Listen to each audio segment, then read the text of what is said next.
السلام عليكم ورحمة الله وبركاته.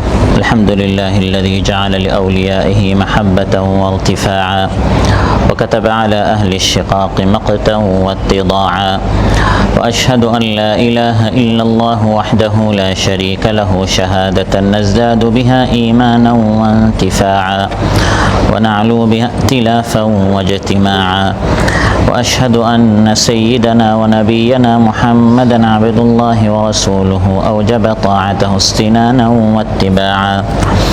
أما بعد فأعوذ بالله من الشيطان الرجيم. بسم الله الرحمن الرحيم.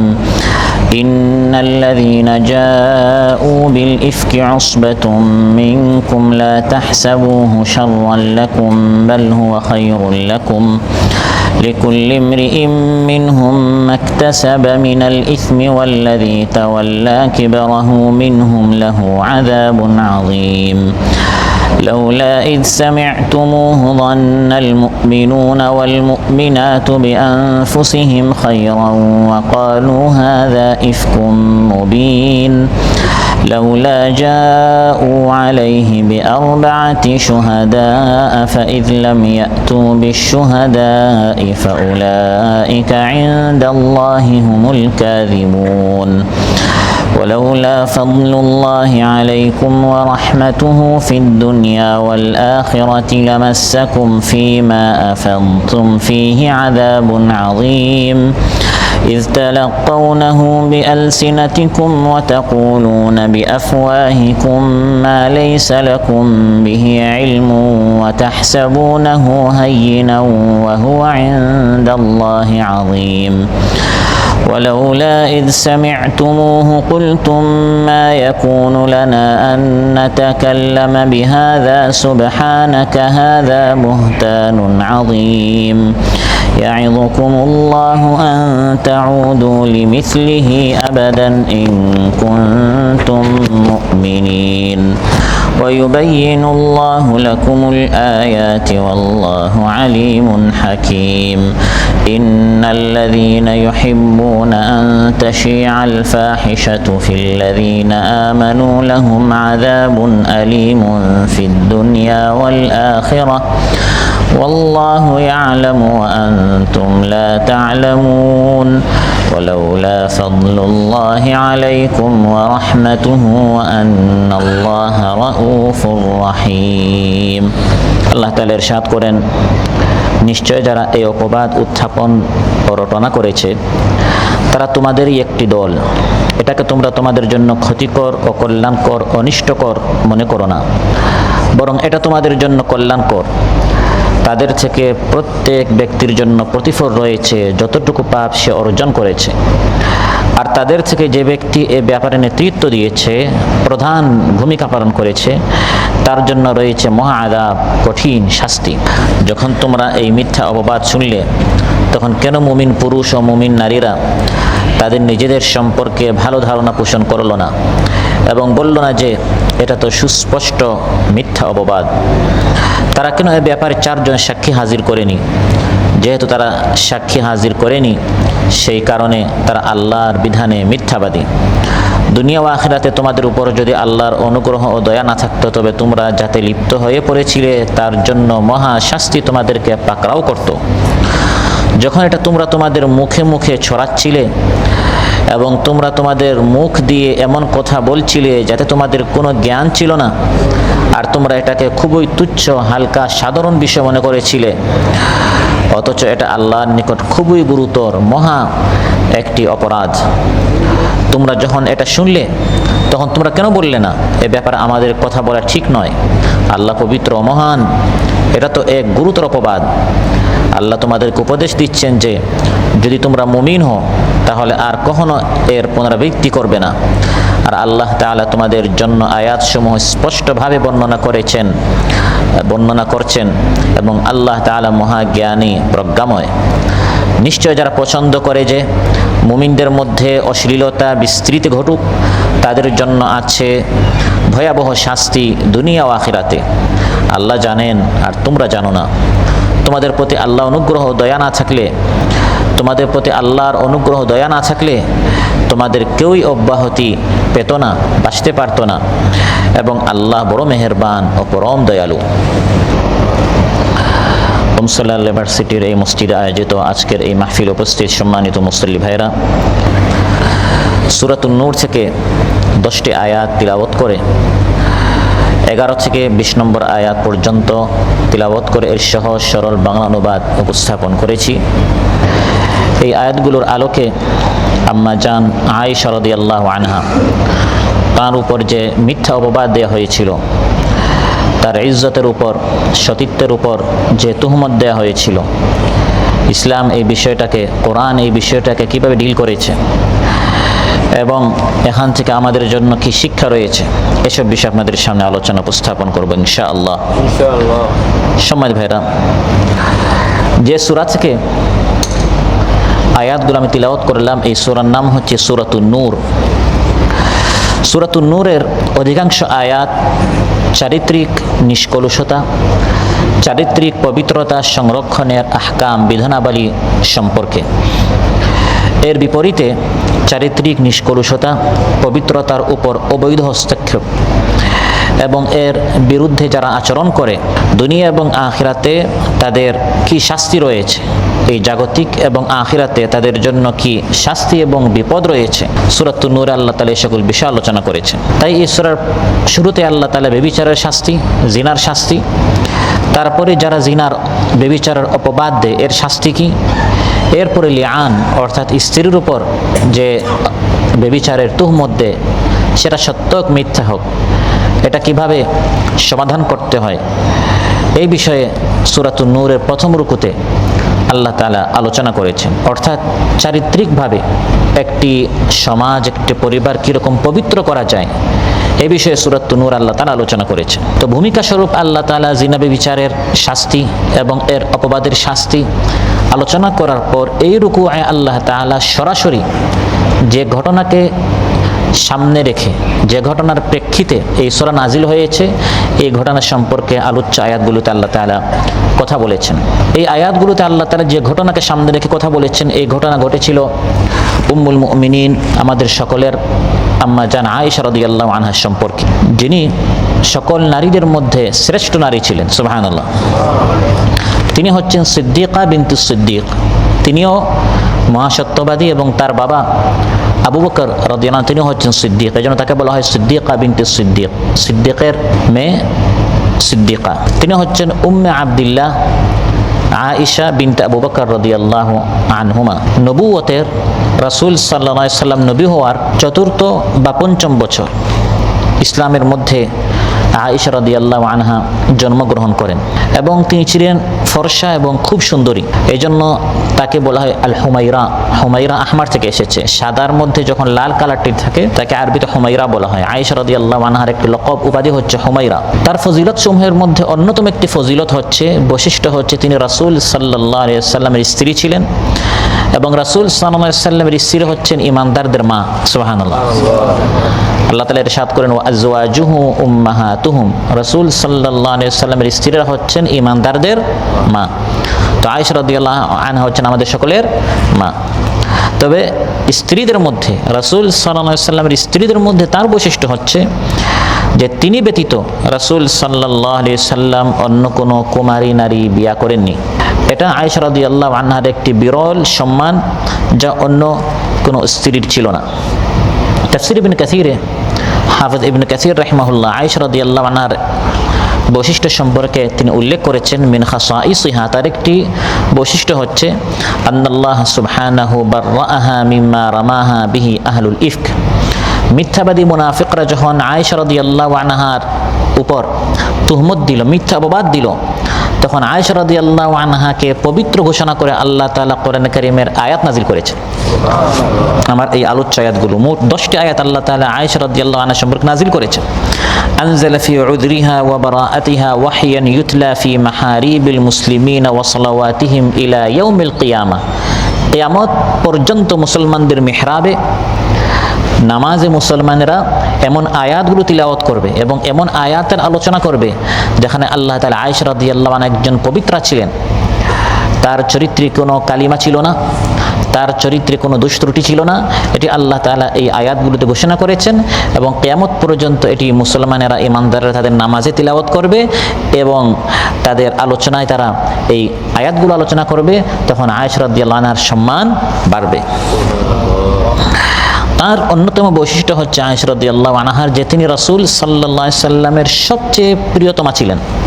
বুখারী মুসলিমে এসেছে হযরত আমর ইবনে আস রাদিয়াল্লাহু আনহু বলেন যে আমাকে রাসূল সাল্লাল্লাহু আলাইহি সাল্লাম একটি যুদ্ধে পাঠালেন, যাতুস সালাসিল, এবং সেই যুদ্ধে তিনি খুব ভালো করলেন, বিপ্লব ঘটালেন।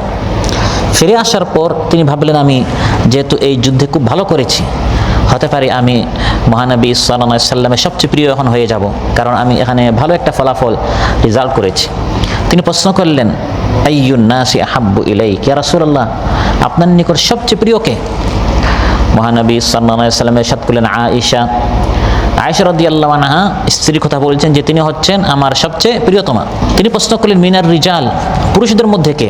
তিনি ভাবলেন এখন আমার নাম বলবেন, কারণ যুদ্ধে আমি খুব ভালো একটি ফলাফল করেছি, ভালো বিজয় নিয়ে এসেছি মুসলমানদের জন্য। মহানবী সাল্লাল্লাহু আলাইহি সাল্লাম জবাবে বললেন আবুহা, তার পিতা। সুবহানাল্লাহ। সবচেয়ে প্রিয়তমা হচ্ছেন আয়েশা, আর পুরুষদের মধ্যে আমার সবচেয়ে প্রিয় হচ্ছেন আয়েশা রাদিয়াল্লাহু আনহার পিতা হযরত আবু বকর সিদ্দিক রাদিয়াল্লাহু আনহু।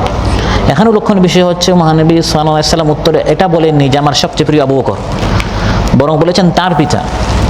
অর্থাৎ সেখানেও আয়েশা রাদিয়াল্লাহু আনহার কথা উল্লেখ করেছেন।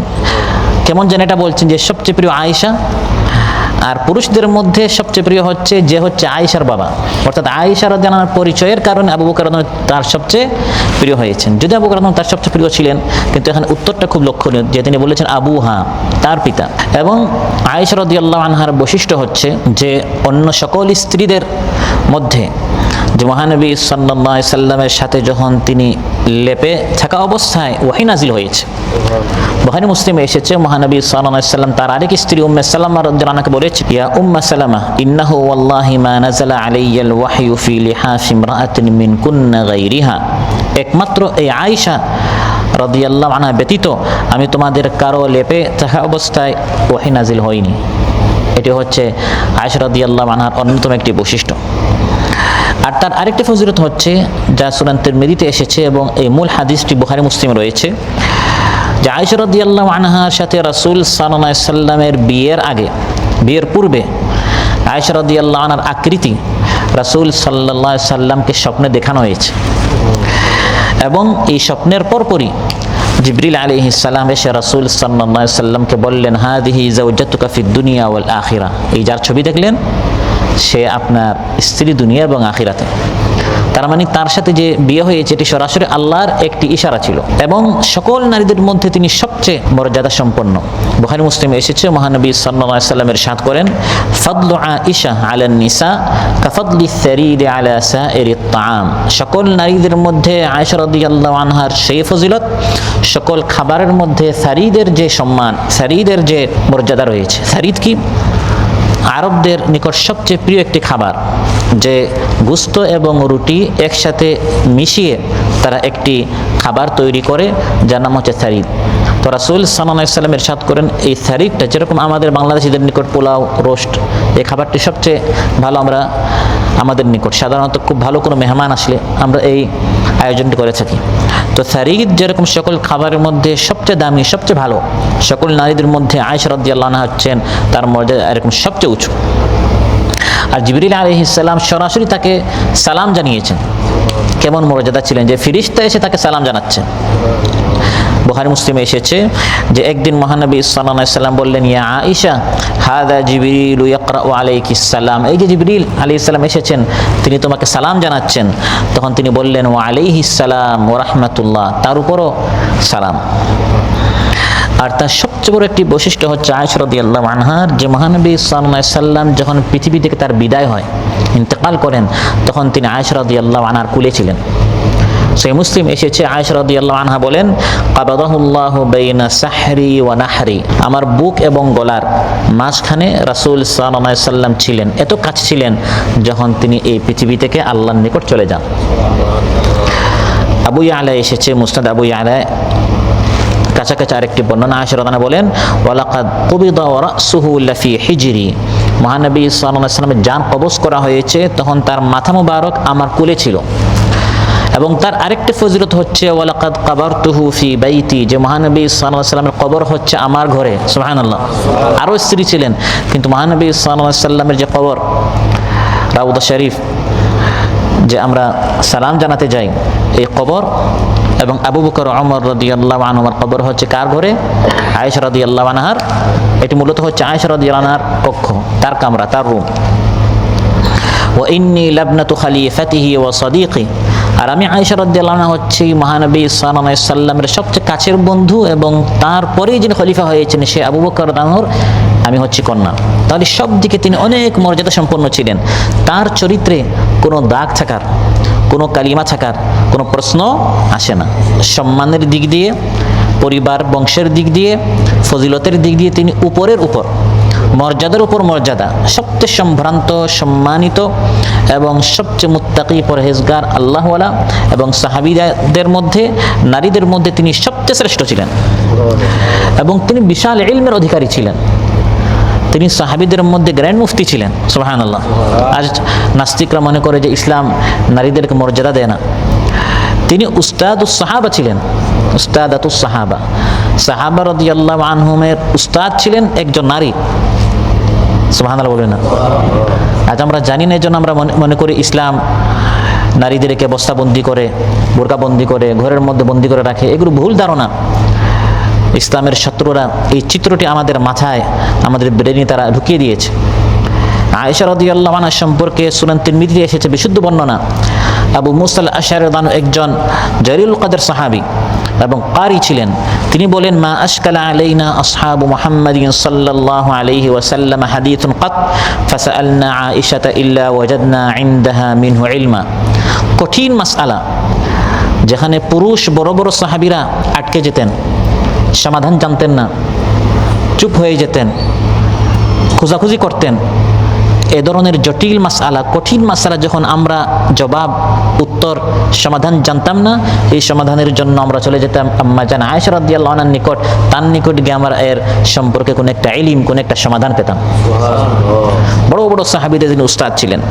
এবং ফিকহের মধ্যে, মাসলা মাসাইলের মধ্যে সবচেয়ে কঠিন একটি অধ্যায় হচ্ছে ফারাইদ, মিরাথের, উত্তরাধিকারের যে আইনগুলো। যখন কেউ মারা যায়, বাবা কত পাবে, মা কত পাবে, স্ত্রী কত পাবে, সন্তান কত পাবে, এগুলো হচ্ছে জটিল মাসালা। অনেক সময় বন্টনের আগে আরেকজন মারা যায়। বাবারটা এখনো বন্টন হয় নাই, তখন সন্তান মারা গিয়েছে। সন্তানেরটা এখনো বন্টন হয় নাই, আরেক ভাই মারা গিয়েছে। তখন মাসালাটি অনেক পেঁচালো হয়ে যায়। বড় বড় অনেক উলামা, মুফতিরা তখন উত্তর দিতে পারেন না। হাকিমে এসেছে, ইমাম মাসরুক রাহিমাহুল্লাহ বলেন, ওয়াল্লাযী নাফসি বিয়াদি, আল্লাহ কসম করে বলছি, লাকাদ রাআইতু মাশাইখাতা আসহাবি মুহাম্মাদিন সাল্লাল্লাহু আলাইহি ওয়াসাল্লাম ইয়াসআলুনা আনিল ফারাইদ। আমি দেখেছি সাহাবীদের মধ্যে যারা মাশাইখা, বড় বড় শাইখ ছিলেন, সাধারণ সাহাবী নন, সাহাবীদের মধ্যে যারা বড় বড় আলিম ছিলেন, যাদেরকে বড় বড় আলিম হিসাবে, বড় বড় সাহাবীদের মধ্যে বড় ফাকিহ ছিলেন, মুফতি ছিলেন, তাদেরকে আমি দেখেছি উত্তরাধিকারী আইন সংক্রান্ত মাসালে যখন তারা আটকে যেতেন, তার আগে প্রশ্ন করতেন আম্মা জান আয়েশা রাদিয়াল্লাহু আনহাকে। তাহলে এই নারী, এই মহিলা হওয়া সত্ত্বেও তিনি পুরুষদের উস্তাদ ছিলেন, শিক্ষিকা ছিলেন। সুবহানাল্লাহ। এই উম্মতের উপর আয়েশা রাদিয়াল্লাহু আনহার অনেক বরকত রয়েছে। কোরআনের বেশ কিছু আয়াত নাজিল হয়েছে আয়েশা রাদিয়াল্লাহু আনহার কারণে। তিনি এর পটভূমি ছিলেন।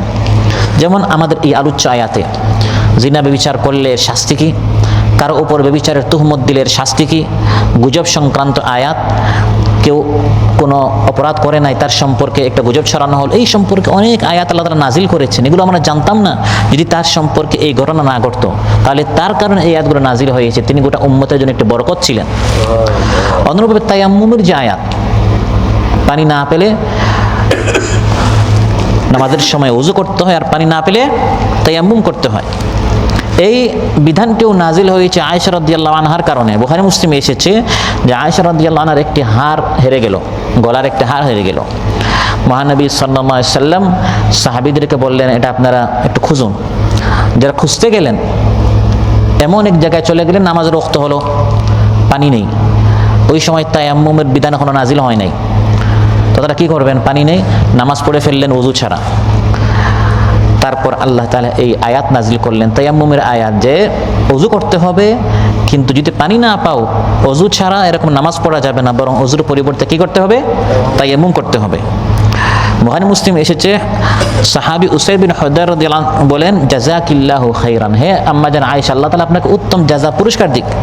ফাওয়াল্লাহি মা নাযালা বিকি আমরুন কাত, আপনি যখন কোনো পেরেশানিতে পড়েন, যেমন এই মিথ্যা তার উপর যে তুহমত দেওয়া হলো, এটা একটা পেরেশানি ছিল। তারপর যখন তার হার হেরে গেল, তায়াম্মুমের ঘটনা, এটাও তার জন্য একটা পেরেশানি ছিল। আপনি যখন পেরেশানিতে পড়েন, ইল্লা জাআলাল্লাহু লাকা মিনহু মাখরাজা, তখন ওই সমস্যা থেকে, পেরেশানি থেকে আল্লাহ আপনাকে বের করেন, আপনার সমাধান আল্লাহ তাআলা করেন। পাশাপাশি ওয়া জাআলা লিল মুসলিমিনা ফীহি বারাকা, গোটা মুসলমানদেরকে আল্লাহ তাআলা এর মাধ্যমে একটা মাসআলা, একটা বিধান শিখিয়ে এটা সবার জন্য একটি বরকত হয়ে যায়। সুবহানাল্লাহ। আপনার হারটি না হারলে আমরা তায়াম্মুমের মাসআলা তো জানতাম না। আবার এই যে লম্বা ঘটনা সামনে আসছে, এই ঘটনার কারণে আমরা জিনা, ব্যভিচার এবং সমাজের মধ্যে যারা অশ্লীলতা, বেহায়াপনা ছড়াতে চায়, তাদের শাস্তি এই বিষয়গুলো হতে পারে আমরা জানতে পারতাম না। অতএব আয়েশা রাদিয়াল্লাহু আনহার মর্যাদা হচ্ছে অনেক উঁচু। দ্ব্যর্থহীন আয়াত, স্পষ্ট আয়াতগুলোর মাধ্যমে আল্লাহ তাআলা স্পষ্ট করে দিয়েছেন আয়েশা রাদিয়াল্লাহু আনহার চরিত্রে কোনো ধরনের দোষ ত্রুটি ছিল না। আল্লাহ তাআলা আলোচ্যতে ইরশাদ করেন, ইন্নাল্লাযীনা জাউ বিল ইফকি উসবাতুম মিনকুম, নিশ্চয় যারা এই মিথ্যা নিয়ে এসেছে তারা তোমাদের মধ্য থেকেই কিছু লোক, তারা তোমাদের সমাজে বসবাস করে, যারা এই মিথ্যা নিয়ে এসেছে। এই মিথ্যা বলতে কি বোঝানো হয়েছে? এর মাধ্যমে সেই ঘটনাই বোঝানো হয়েছে যা মা আয়েশা রাদিয়াল্লাহু আনহার চরিত্রে, সতীত্বে কলঙ্ক, কালিমা লেপন করতে চেয়েছিল মুনাফিকরা। আল্লাহ তাআলা তাকে পুত পবিত্র ঘোষণা করলেন। ঘটনাটি হচ্ছে বুখারী সহ বিভিন্ন হাদিস গ্রন্থে এসেছে এবং প্রায় সব কয়টি তাফসিরও এসেছে, তাফসির বাগাবী, তাফসির ইবনে কাসির, তাফসির কুরতুবী সহ প্রায় তাফসির গ্রন্থে এই ঘটনাটি এসেছে যে পঞ্চম মতান্তরে 6ষ্ঠ হিজরিতে, 5 নম্বর বা 6 নম্বর হিজরিতে রাসূল সাল্লাল্লাহু আলাইহি ওয়াসাল্লাম একটি যুদ্ধে বের হলেন। যুদ্ধের নাম হচ্ছে গাজওয়াতু বানিল মুস্তালিক, নামান্তরে গাজওয়াতুল মুরাইসি, দুটি নাম রয়েছে, আল মুরাইসি বা বানুল মুস্তালিক। যুদ্ধে মহানবী সাল্লাল্লাহু আলাইহি ওয়াসাল্লাম বের হলেন, আর তাঁর সুন্নত ছিল কোনো যুদ্ধে বের হওয়ার আগে স্ত্রীদের মধ্যে তিনি লটারি করতেন, কারণ তার একাধিক স্ত্রী ছিল। যে স্ত্রীর নাম লটারিতে আসতো, ওই স্ত্রীকে, ওই আমাদের আম্মা জানকে, উম্মুল মুমিনিন রাদিয়াল্লাহু আনহাকে তিনি তার সাথে ওই সফরে, ওই যুদ্ধে নিয়ে যেতেন। এই যুদ্ধে, বানুল মুস্তালিক যুদ্ধে, মহানবী সাল্লাল্লাহু আলাইহি ওয়াসাল্লামের সঙ্গিনী হিসাবে আয়েশা রাদিয়াল্লাহু আনহার নাম লটারিতে আসলো। যুদ্ধে গেলেন, ফিরে আসার সময় মদিনার কাছাকাছি একটি জায়গায় রাসূল সাল্লাল্লাহু আলাইহি ওয়াসাল্লাম গোটা কাফেলাকে আরাম করতে বললেন। আরাম শেষ করে তিনি সবাইকে এখান থেকে রওনা হতে বললেন। এমন সময় আয়েশা রাদিয়াল্লাহু আনহা, তিনি তার প্রাকৃতিক প্রয়োজনের জন্য, প্রাকৃতিকের ডাকে তিনি একটু দূরে গেলেন। সেখানে তিনি তার হাজত সেরে যখন আবার ফিরে আসবেন, তখন আবার তার গলার হারটি, যে গলার হারে ওই তায়াম্মুমের আয়াত নাজিল হলো, আবার দেখা গেল তার গলার হার হারে। আর আমাদেরকে আল্লাহ তাআলা আয়াত নাজিল করে অনেক মাসাইল শিখান। সুবহানাল্লাহ। ওই যেটা হযরত উসাইর বললেন যে আপনি গোটা উম্মতের জন্য রহমত ছিলেন, বরকত ছিলেন। গলার হারটি তারা হেরে গেল। আর যেহেতু শেষ রাত ছিল, অন্ধকার ছিল, খোঁজাখুঁজি করতে অনেক দেরি হয়ে গেল। তিনি যখন ফিরে আসলেন, এসে দেখলেন যে পুরা কাফেলা এখান থেকে চলে গেছে। আয়েশা রাদিয়াল্লাহু আনহা যে হাউদাজে বসতেন, হাউদাজ বলা হয় সেই যুগে নারীদেরকে, মহিলাদেরকে সফরের সময় তাদের জন্য পালকির মতো একটি ঘর বানানো হতো এবং ওই ঘরের মধ্যে এই নারীকে বা মহিলাকে বসানো হতো। তারপর কয়েকজন পুরুষ এই পালকিকে উঠিয়ে উটের পৃষ্ঠে বসাতেন, অনেকটা পালকির মতো। আয়েশা রাদিয়াল্লাহু আনহা যেহেতু তার বয়স কম ছিল, শরীরটি তার ওজন কম ছিল, হালকা ছিলেন, এই জন্য যারা বাহক ছিলেন, এটা বহন করছিলেন, তাদের ভিতরে কোনো সন্দেহ আসে নাই যে ভিতরে আয়েশা রাদিয়াল্লাহু আনহা আছেন না নাই। যেহেতু তার ওজনটা একবার কী ছিল, হালকা ছিল, শেষ রাত ছিল, তারা খেয়াল করেননি, ভেবেছেন এই পালকির ভিতরে, এই ঘরে আয়েশা রাদিয়াল্লাহু আনহা আছেন। নিচের থেকে তারা এটা উঠিয়ে উটের উপরে রাখলেন আর সবার সাথে তারা সফরে চলে গেলেন। আয়েশা রাদিয়াল্লাহু আনহা যখন আসলেন, এসে দেখলেন এখন তো কেউ নেই, শেষ রাতে অন্ধকার, ভয়ঙ্কর একটি মরুভূমি, সবাই চলে গেছে। এই সময় তিনি অত্যন্ত বুদ্ধিমত্তা এবং স্থির চিত্তের পরিচয় দিলেন। পেরেশান হয়ে, অস্থির হয়ে ডানাবামে তিনি খোঁজাখুঁজি না করে, দৌড়াদৌড়ি না করে, বা কাফেলার পিছনে দৌড়াদৌড়ি না করে তিনি যেখানে ছিলেন সেখানে বসে গেলেন, যেখানে তার হাউদাজ, তার এই পালকিটি ছিল, ওখানে তিনি বসে গেলেন। এই জন্য কারণ রাসূল সাল্লাল্লাহু আলাইহি সাল্লাম বা তার হাউদাজ বলো এই পালকিকে, এর দায়িত্বে যারা ছিল তারা কোন এক সময় বুঝতে পারবে যে এই হাউদাজের ভিতরে আয়েশা রাদিয়াল্লাহু আনহা নেই, তখন তারা খুঁজতে যখন আসবে প্রথমে তারা ওই জায়গায় আসবে যে জায়গায় আয়েশা রাদিয়াল্লাহু আনহা ওই সময় ছিলেন। এখন যদি তিনি দৌড়াদৌড়ি করতে যান, তিনি যাবেন ওই দিকে আর ওরা খুঁজতে আসবে এখানে। আবার যখন তিনি এখানে ফিরে আসবেন তখন আবার তারা এখান থেকে যাবে আরেক জায়গায় খুঁজতে, তখন পেরেশানি কী হবে? বাড়বে। এই জন্য তিনি অত্যন্ত বুদ্ধিমত্তার কাজ করলেন যে তিনি অযথা ওই কাফেলার পিছনে দৌড়াদৌড়ি না করে বা ডানে বামে পেরেশানি করে ঘোরাঘুরি না করে তিনি ওই জায়গায় বসে গেলেন, উপরে একটি চাদর জড়িয়ে। শেষ রাত ছিল, ক্লান্ত ছিলেন, এমনিতে তার ঘুম চলে আসলো। মহানবী সাল্লাল্লাহু আলাইহি সাল্লাম আরেক সাহাবী সাফওয়ান বিন মুআত্তার রাদিয়াল্লাহু আনহুকে দায়িত্ব দিলেন, এবং এটা প্রত্যেক যুদ্ধের সফরে তিনি এভাবে দায়িত্ব দিতেন যে এই কাফেলা যখন চলে যাবে পিছনে পিছনে ওই সাহাবী আসতেন। এক এক যুদ্ধে এক এক সাহাবীর দায়িত্ব হতো। এই যুদ্ধে ছিল এই হযরত সাফওয়ান রাদিয়াল্লাহু আনহুর দায়িত্ব। তিনি অত্যন্ত মুত্তাকি, পরহেজগার, আল্লাহ ভীরু একজন সাহাবী ছিলেন। তাকে দায়িত্ব দেওয়া হলো আপনি কাফেলা যখন চলে যাবে পিছনে পিছনে আসবেন, কারো কোনো কিছু পড়ে গেলে, হেরে গেলে সেটা তিনি ঘুরে উঠাবেন, তারপর যার যে সামান এটা পৌঁছে দেবেন। কারণ স্বাভাবিক একটা কাফেলা যখন কোথাও সফর করে কোনো একটা জিনিস হেরে যাওয়ার সম্ভাবনা থাকে। তো হযরত সাফওয়ানের দায়িত্ব ছিল কারো যদি কোনো কিছু হেরে যেত পিছন থেকে তিনি এগুলো উঠাতেন। তিনি যখন আয়েশা রাদিয়াল্লাহু আনহার কাছাকাছি আসলেন, দূর থেকে দেখলেন তখনও সকাল হচ্ছে, একেবারে ফর্সা হয়নি, এখন অন্ধকার রয়েছে। দূর থেকে দেখলেন ওখানে এক লোক, কাছে যত গেলেন দেখলেন না লোক, এটা পুরুষ না, এটা হচ্ছে এক নারী। একবারে কাছাকাছি যখন পৌঁছলেন তখন দেখলেন তিনি হচ্ছেন আম্মা জান আয়েশা রাদিয়াল্লাহু আনহা। পর্দার আয়াত নাজিল হওয়ার আগে তিনি আয়েশা রাদিয়াল্লাহু আনহাকে দেখেছিলেন, এজন্য তিনি তাকে চিনতে পারলেন, এবং দেখা মাত্রই তিনি বললেন ইন্না লিল্লাহি ওয়া ইন্না ইলাইহি রাজিউন। এই কালিমাটি তিনি পড়লেন যে এত বড় একটা বিপদ, তিনি এখানে একা, পুরো কাফেলা চলে গিয়েছে। তিনি অন্য কোনো কথা না বলে তার যে উট ছিল, সাফওয়ান যে উট ছিল, এই উটটাকে তিনি বসিয়ে দিলেন এবং ইশারা করলেন আয়েশা রাদিয়াল্লাহু আনহাকে যে আপনি এটার উপর উঠেন। আয়েশা রাদিয়াল্লাহু আনহা এই উটের উপরে উঠলেন এবং সাফওয়ান রাদিয়াল্লাহু আনহু এই উটের লাগাম ধরে যেখানে কাফেলা যেদিকে গিয়েছে ওই দিকে তিনি যেতে লাগলেন। আয়েশা রাদিয়াল্লাহু আনহা পরবর্তীতে বলেন ফাখাম্মারতু ওয়াজহি বিজিলবাবি, আমি আল্লাহর কসম করে বলছি সাফওয়ান রাদিয়াল্লাহু আনহুকে দেখা মাত্রই আমার মুখ আগে খোলা ছিল, সঙ্গে সঙ্গে আমি আমার মুখটা ঢেকে ফেললাম। ওয়া ওয়াল্লাহি মা কাল্লামানি কালিমাতান, অন্ধকার ছিল, একা একই, কেউ ছিল না, কিন্তু আল্লাহর কসম করে বলছি তিনি আমার সাথে একটা কালেমা, একটা শব্দ বলেন নাই। ওয়ালা সামি'তু মিনহু কালিমাতান, এবং আমি তার থেকে কোনো একটা শব্দ শুনিও নাই। গায়রা ইস্তিরজা'i, ওই ইন্না লিল্লাহর শব্দ ছাড়া, ইন্না লিল্লাহ শব্দ ছাড়া তিনি আমার সাথে কোনো কথা বলেন নাই, আর আমি তার থেকে কোনো শব্দ শুনিনি। যখন সাফওয়ান রাদিয়াল্লাহু আনহু উম্মুল মুমিনিন আয়েশা রাদিয়াল্লাহু আনহাকে নিয়ে কাফেলার কাছাকাছি পৌঁছলেন, এতক্ষণে প্রায় দুপুর হয়ে যাচ্ছে। দিন দুপুরে পুরা কাফেলা এখানে বসা, দূর থেকে দেখা যাচ্ছে সাফওয়ান রাদিয়াল্লাহু আনহু এবং আয়েশা রাদিয়াল্লাহু আনহা, এক পুরুষ এক নারী একে একে আসছেন। এখানে ছিল আব্দুল্লাহ বিন উবাই বিন সালুল, মুনাফিকদের যে সর্দার ছিল, অত্যন্ত দুশ্চরিত্রের মুনাফিক ছিল, নামে মুসলমান আর কাজে ইসলামের শত্রু, রাসূল সাল্লাল্লাহু আলাইহি ওয়াসাল্লামের শত্রু ছিল।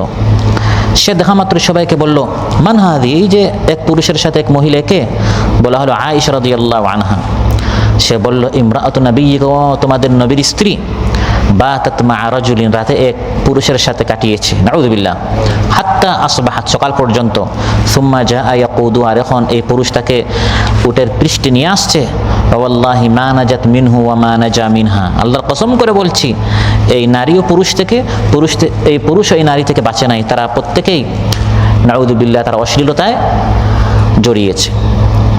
রাসূল সাল্লাল্লাহু আলাইহি সাল্লামের এই শত্রু, এই মুনাফিক যখন এই কথাটি বলল এবং এই সুযোগটা, এই সুবর্ণ সুযোগটা সে লুফে নিল গোটা মুসলিম সমাজকে এর ভিতরে এই ফিতনাটি ছড়িয়ে দেওয়ার জন্য, এই গুজবটি ছড়িয়ে দেওয়ার জন্য, এই হতভাগা, এই অশ্লীল, এই দুশ্চরিত্র ব্যক্তি আবুল তাবুল এভাবে বকতে শুরু করলো। আর কিছু সংখ্যক সরল মনা মুসলমান সাহাবী ছিলেন, মুনাফিক নয়, কিন্তু সরল মনা ছিলেন, সরল প্রাণ মুসলমান ছিলেন। তারা এই কথায় সাড়া দিলেন এবং তারা এই সকল আলোচনায় মেতে উঠলেন। কারণ এই সকল কথা বলতেও ভালো লাগে, শুনতেও ভালো লাগে, ফেসবুকে শেয়ার করতে ভালো লাগে, কমেন্ট করতেও ভালো লাগে। এই ভিডিওটি এআই দ্বারা তৈরি, ফেক বানানো হয়েছে নাকি এটা মানুষ যাচাই বাছাই করে না। এই ধরনের ছেলে মেয়ের সাথে সংক্রান্ত একটা ভিডিও দেখা মাত্রই এটা কত বড় মুফাসসিরের না মুহাদ্দিসের, কত বড় আলিম না বুজুর্গ, এটা মানুষ দেখে না। যেখানে আম্মা জান আয়েশা রাদিয়াল্লাহু আনহা যার সম্পর্কে প্রায় 15-20 মিনিট তার ফজিলত বর্ণনা করলাম, কোরআন এবং বিশুদ্ধ হাদিস দ্বারা বর্ণিত অসংখ্য দলিল প্রমাণ দ্বারা প্রমাণিত যে তিনি অত্যন্ত উন্নত মানের একজন সাহাবিয়া ছিলেন, তার সম্পর্কে কথা বলতে তাদের বুক কাঁপে নাই। তাদের এই অপপ্রচারে কয়েকজন সাহাবীও তারা লিপ্ত হয়ে গেলেন। পুরুষদের মধ্যে ছিলেন হাসান বিন সাবিত রাদিয়াল্লাহু আনহু, মহানবী সাল্লাল্লাহু আলাইহি ওয়াসাল্লাম যে কবি ছিলেন, তিনিও এই সকল কথাবার্তা বলা শুরু করলেন। আর একজন সাহাবীর নাম হচ্ছে মিসতাহ রাদিয়াল্লাহু আনহু, তিনিও এই সকল কথাবার্তা বলা শুরু করলেন। আর নারীদের মধ্যে একজন সাহাবিয়া ছিলেন হামনা বিনতে জাহশ রাদিয়াল্লাহু আনহা, তারাও এই সকল কথাবার্তা বলা শুরু করলেন। যেহেতু তারা সাহাবী ছিলেন, খাঁটি ইমানদার ছিলেন, মহানবী সাল্লাল্লাহু আলাইহি ওয়াসাল্লাম পরে তাদের উপর হদ যে দণ্ডবিধি ছিল সেটি কায়েম করেছেন, কার্যকর করেছেন। প্রত্যেককে প্রমাণ আনতে বলেছেন, প্রমাণ আনতে পারে নাই। আর ইসলামের বিধান হচ্ছে কেউ যদি কারো উপর জিনার অপবাদ দেয়, প্রমাণ আনতে না পারে 4 জন সাক্ষী থাকতে হবে যারা সরাসরি দেখেছে। প্রমাণ আনতে না পারলে যে অপবাদ দিবে তাকে 80টি দুররা মারতে হবে। তাদের উপর 80টি দুররা মারা হয়েছিল এই 3 জন সাহাবীকে। আর মুনাফিক যারা ছিল এদের উপর কোনো দুররা কার্যকর করা হয় নাই, কারণ এরা মুসলমানই না, এরা হচ্ছে মুনাফিক, এদের পুরা শাস্তি হচ্ছে আখিরাতে। এভাবে তারা মা আয়েশা রাদিয়াল্লাহু আনহাকে হযরত সাফওয়ান রাদিয়াল্লাহু আনহুর সঙ্গে জড়িয়ে কলঙ্ক রচনা করা শুরু করলো। যখন কাফেলা মদিনায় পৌঁছলো, ঘরে ঘরে এই একটাই বিষয় হন, শুনেছো আয়েশা রাদিয়াল্লাহু আনহা মিসতাহ রাদিয়াল্লাহু আনহার সাথে একাএকি তারা এসেছেন। 1 মাস পর্যন্ত কোনো ওহী নাই, 1 মাস পর্যন্ত আল্লাহর পক্ষ থেকে কোনো ওহী নাজিল হচ্ছে না। সত্য না মিথ্যা? করণীয় কি? আসলে কি ঘটেছে? আল্লাহ তাআলা পুরা ময়দানকে ছেড়ে দিয়েছেন, পরীক্ষা চলছে। কারা গুজবের সময় কি করে, কি ভূমিকা পালন করে, যাচাই বাছাই করার জন্য কারা খাঁটি ইমানদার, কারা মুনাফিক, কারা দুর্বল হয়ে যায়, কারা এই সকল তুহমতে গুজবে অংশগ্রহণ করে, আর কারা পাক্কা ইমানদার, খাঁটি ইমানদার অটল থাকে, এটা পরীক্ষার জন্য। ওহী নাজিল হয়ে গেলে তো সবাই ওহীর সাথে সাথে চলবে, সব কিছু স্পষ্ট হয়ে যাবে। স্পষ্ট করাটাকে এই ফিতনার সময় কে কি করে এটা স্পষ্ট করার জন্য লাবিসা শাহরান লা ইউহা ইলাইহি ফি শা'নি বিশাই। আয়েশা রাদিয়াল্লাহু আনহা বলেন যে 1 মাস পর্যন্ত আমার উপর এত কঠিন একটা বিপদ ছিল। আমি আয়েশা জানি যে আমি সত্যবাদী, আমি কিচ্ছু করি নাই, কিন্তু আল্লাহর পক্ষ থেকে 1 মাস পর্যন্ত একটা ওহী নাজিল হচ্ছে না।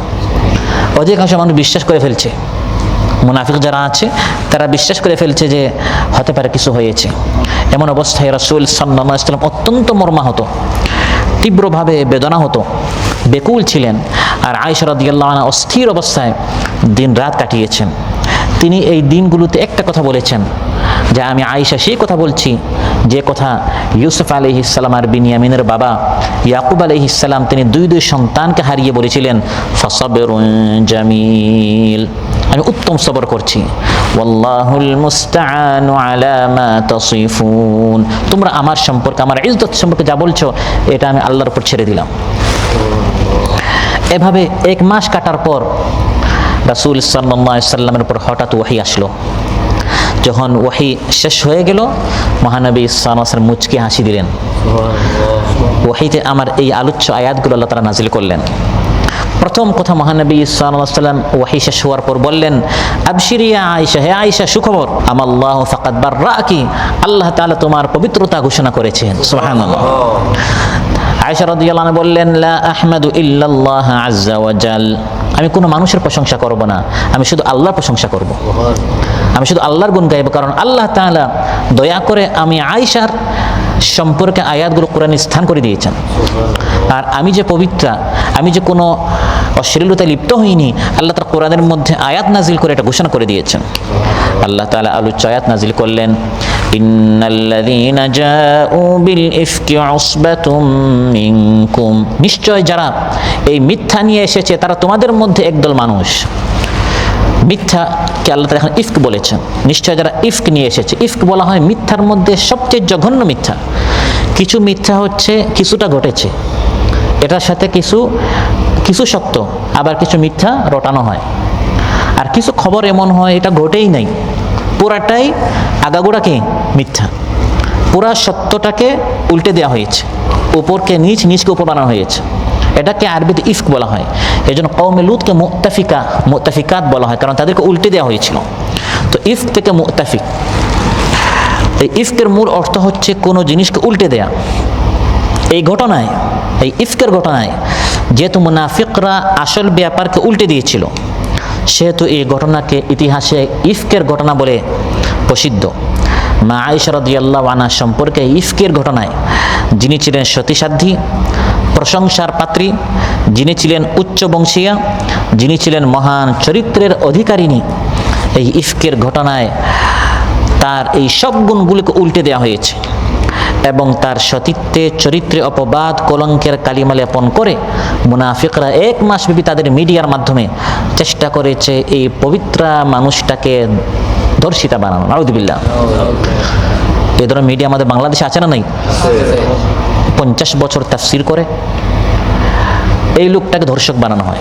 একজন লোক নিজে মুহাদ্দিস, তার বাবাও 50 বছর বুখারীর মুহাদ্দিস ছিল, তাকে বলে 501 নম্বর রুম। আপনারা দেখেন এগুলো মিডিয়া এভাবে প্রচার করে। আল্লাহ বলেন উসবাতুম মিনকুম, যারা এগুলো বানায়, এই মিডিয়া যারা এই সকল ভিডিও বানায়, খবর বানায়, তারা তোমাদের মধ্যে কিছু লোক, এগুলো আসমান থেকে আসে না, এগুলো আরেক দেশের নয়, তোমাদের মধ্যে। তারাও তোমাদের সাথে নামাজ পড়ে, মাঝে মধ্যে উমরা হজও যায়। উসবাতুম মিনকুম জামাআতুন মুনতাসিবুনা ইলাইকুম, তারাও তোমাদের সাথে উঠা বসা করে। হ্যাঁ, তাদের মধ্যে কিছু লোক ঈমানদার ছিল, তবে মিডিয়ার অতি প্রচারে প্রভাবিত হয়ে গেছে। যেমন 3 জন সাহাবীর কথা বললাম। তারা কেন প্রভাবিত হলেন?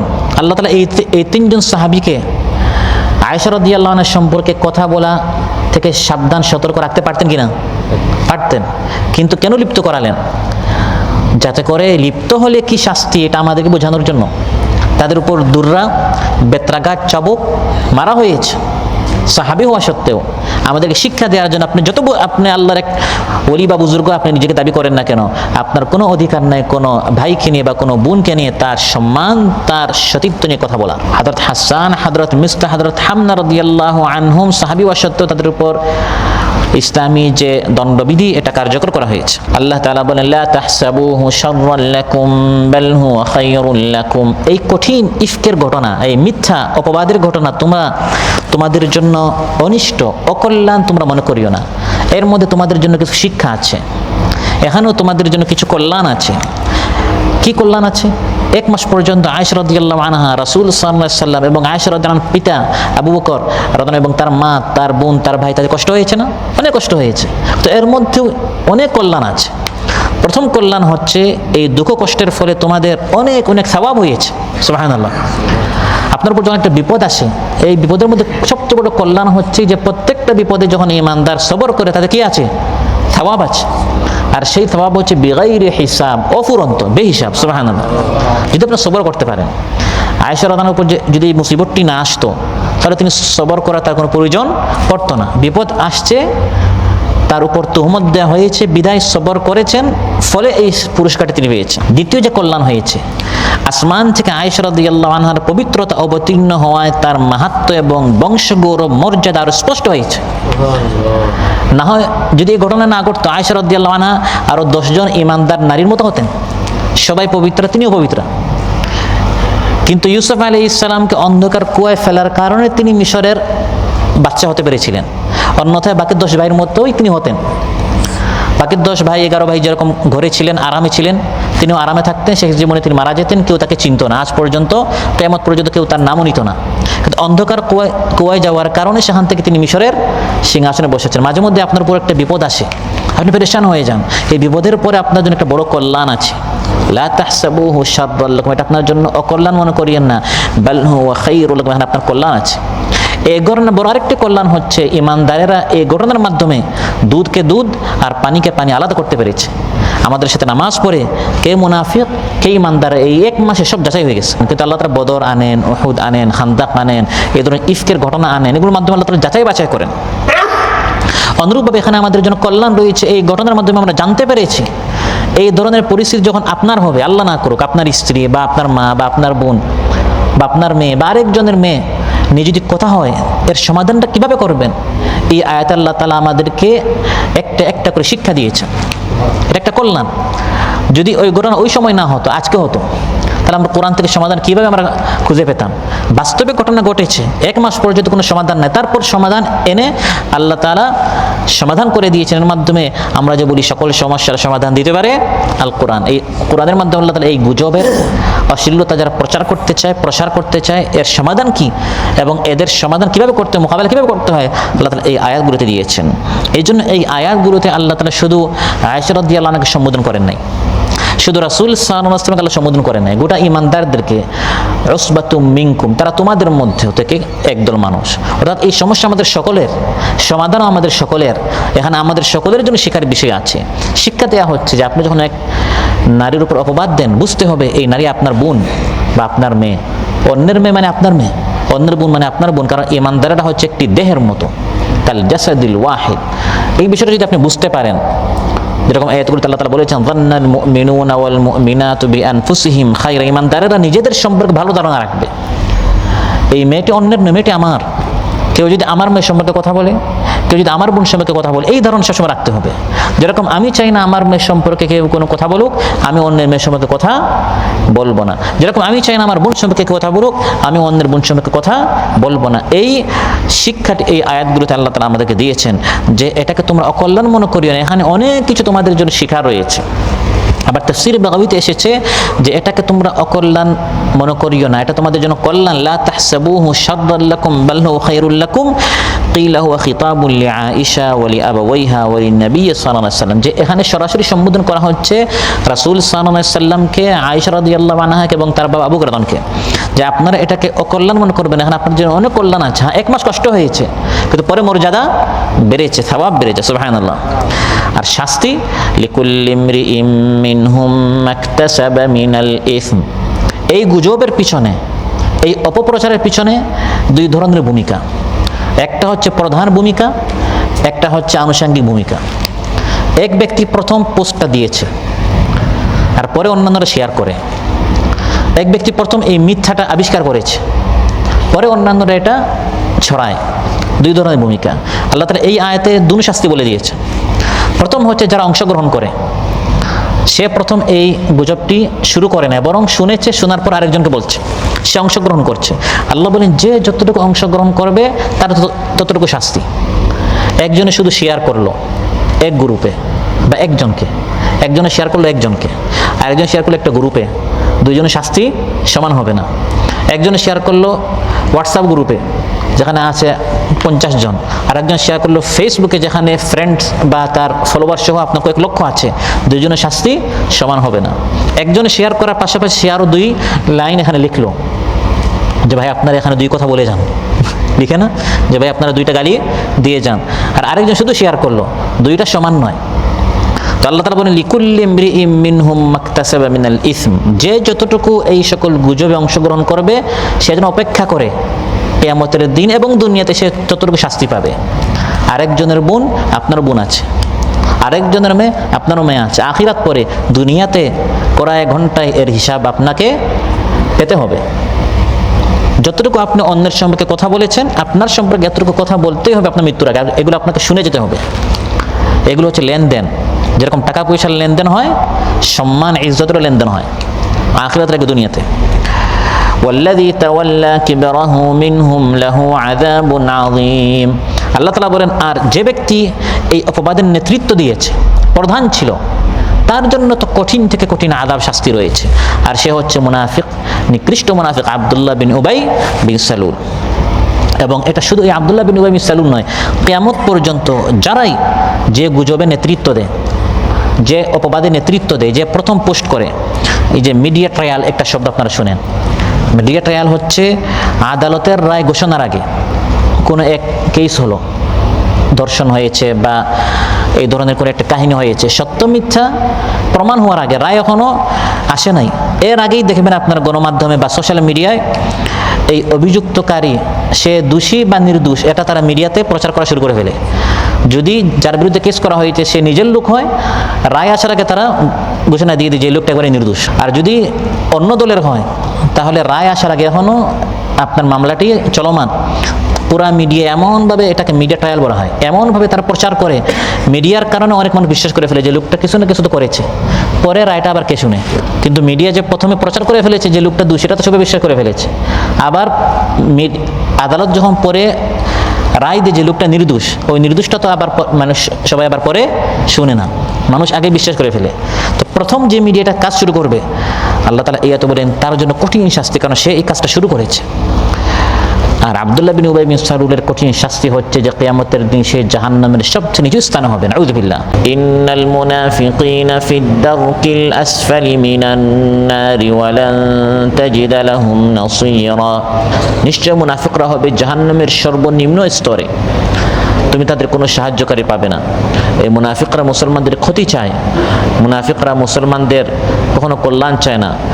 সেজন্য এই মুনাফিক আব্দুল্লাহ বিন উবাই বিন সালুল মুসলমানদের মধ্যে অস্থিরতা সৃষ্টি করার জন্য মা আয়েশা রাদিয়াল্লাহু আনহার বিরুদ্ধে তুহমত লাগালো, এই অপপ্রচার করে তার সম্মানের উপর সে আঘাত দিল। আল্লাহ তাআলা পরবর্তীতে রাসূল সাল্লাল্লাহু আলাইহি ওয়াসাল্লামকে নিষেধ করেছেন, হাবিব এই মুনাফিকের জন্য কঠিন শাস্তি, এজন্য আপনি তার জন্য জানাজার নামাজও পড়াবেন না।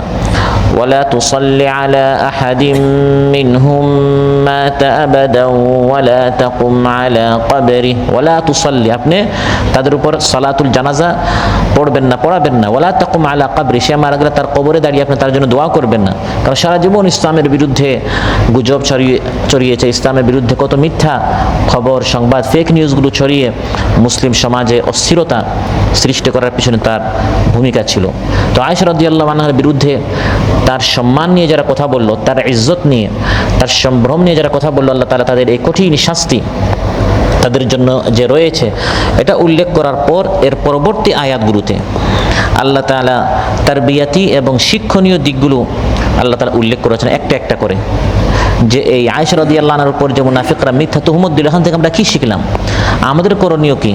ভবিষ্যতে এই ধরনের আরো অনেক আয়েশা রাদিয়াল্লাহু আনহার মতো পবিত্র চরিত্রের অনেক মা বোনদের উপর, অনেক পুরুষদের উপরও তাদের সম্মান নিয়ে, তাদের ইজ্জত নিয়ে অনেকে কথা বলবে।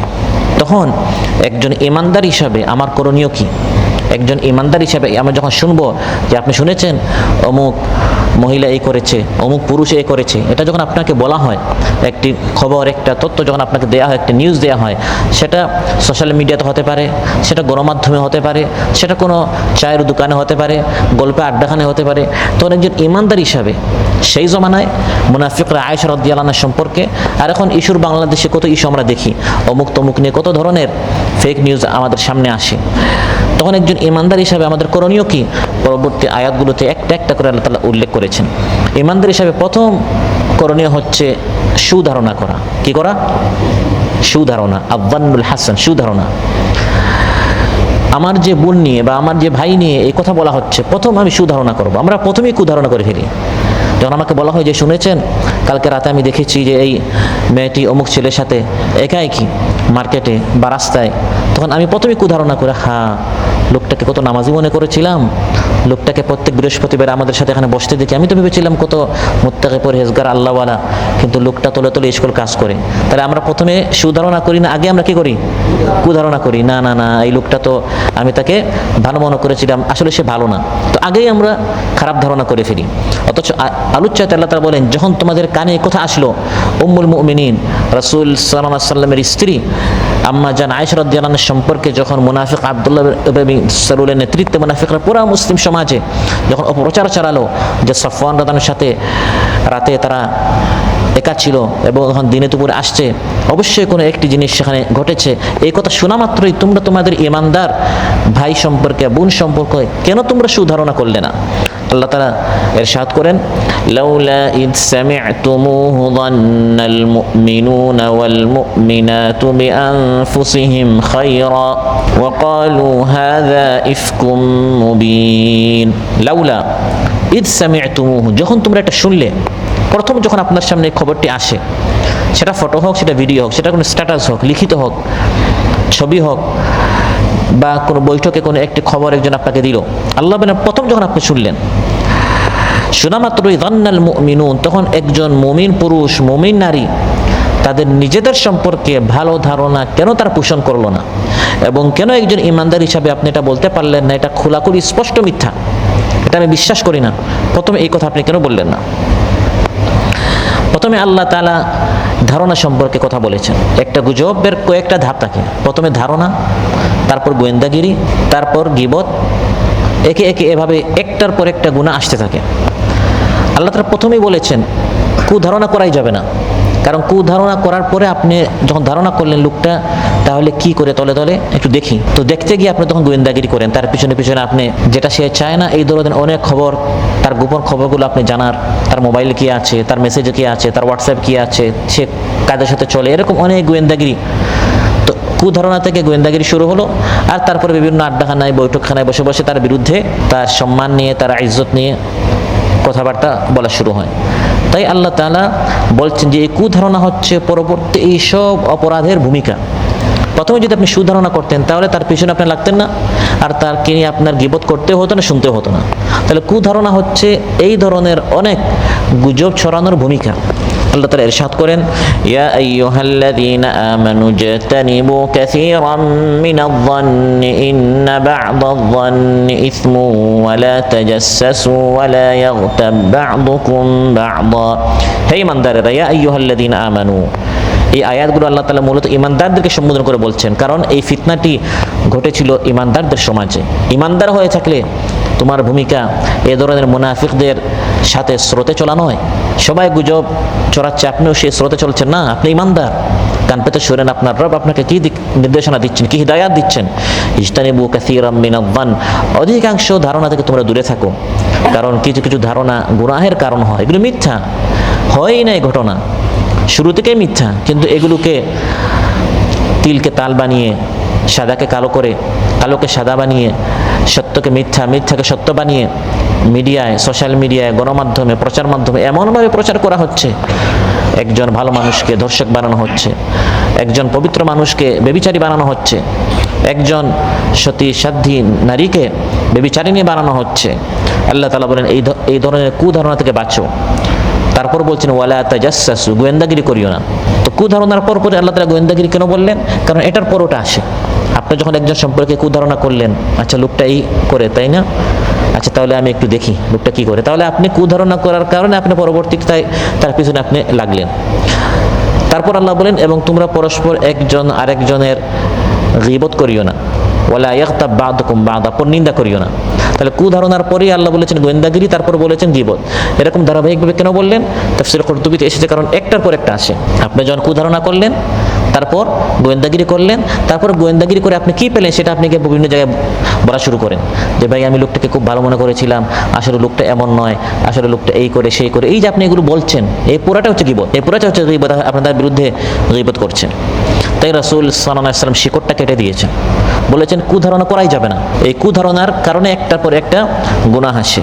বুখারী মুসলিমে এসেছে, ক্বালা রাসূলুল্লাহ সাল্লাল্লাহু আলাইহি ওয়াসাল্লাম ইয়াকুম ওয়ায-যন্ন ফাইন্নায-যন্ন আকযাবুল হাদীস, ধারণা থেকে বাঁচো, কারণ নিশ্চয় এই কুধারণা হচ্ছে সবচেয়ে মিথ্যা কথা। এই মিথ্যা কথা এর জন্ম হয় কুধারণা থেকে। বুখারী মুসলিমে একটি ঘটনা এসেছে যে রাসূল সাল্লাল্লাহু আলাইহি ওয়াসাল্লাম একবার এক বাহিনী পাঠালেন জিহাদের জন্য, আর সেই বাহিনীতে উসামা বিন যায়েদ রাদিয়াল্লাহু আনহু ছিলেন। তিনি বলেন যে যখন আমরা জিহাদে গেলাম, আমি দেখলাম, হযরত উসামা বলেন, এক কাফির ব্যক্তি মুসলমানদেরকে সমানে কচুকাটা করছে, সমানে মুসলমানদেরকে শহীদ করছে। তো আমি তাকে টার্গেট নিলাম যে একে শেষ করতে হবে, না হয়তো মুসলমানদেরকে সে একবারে অনেক ক্ষতি করে ফেলছে।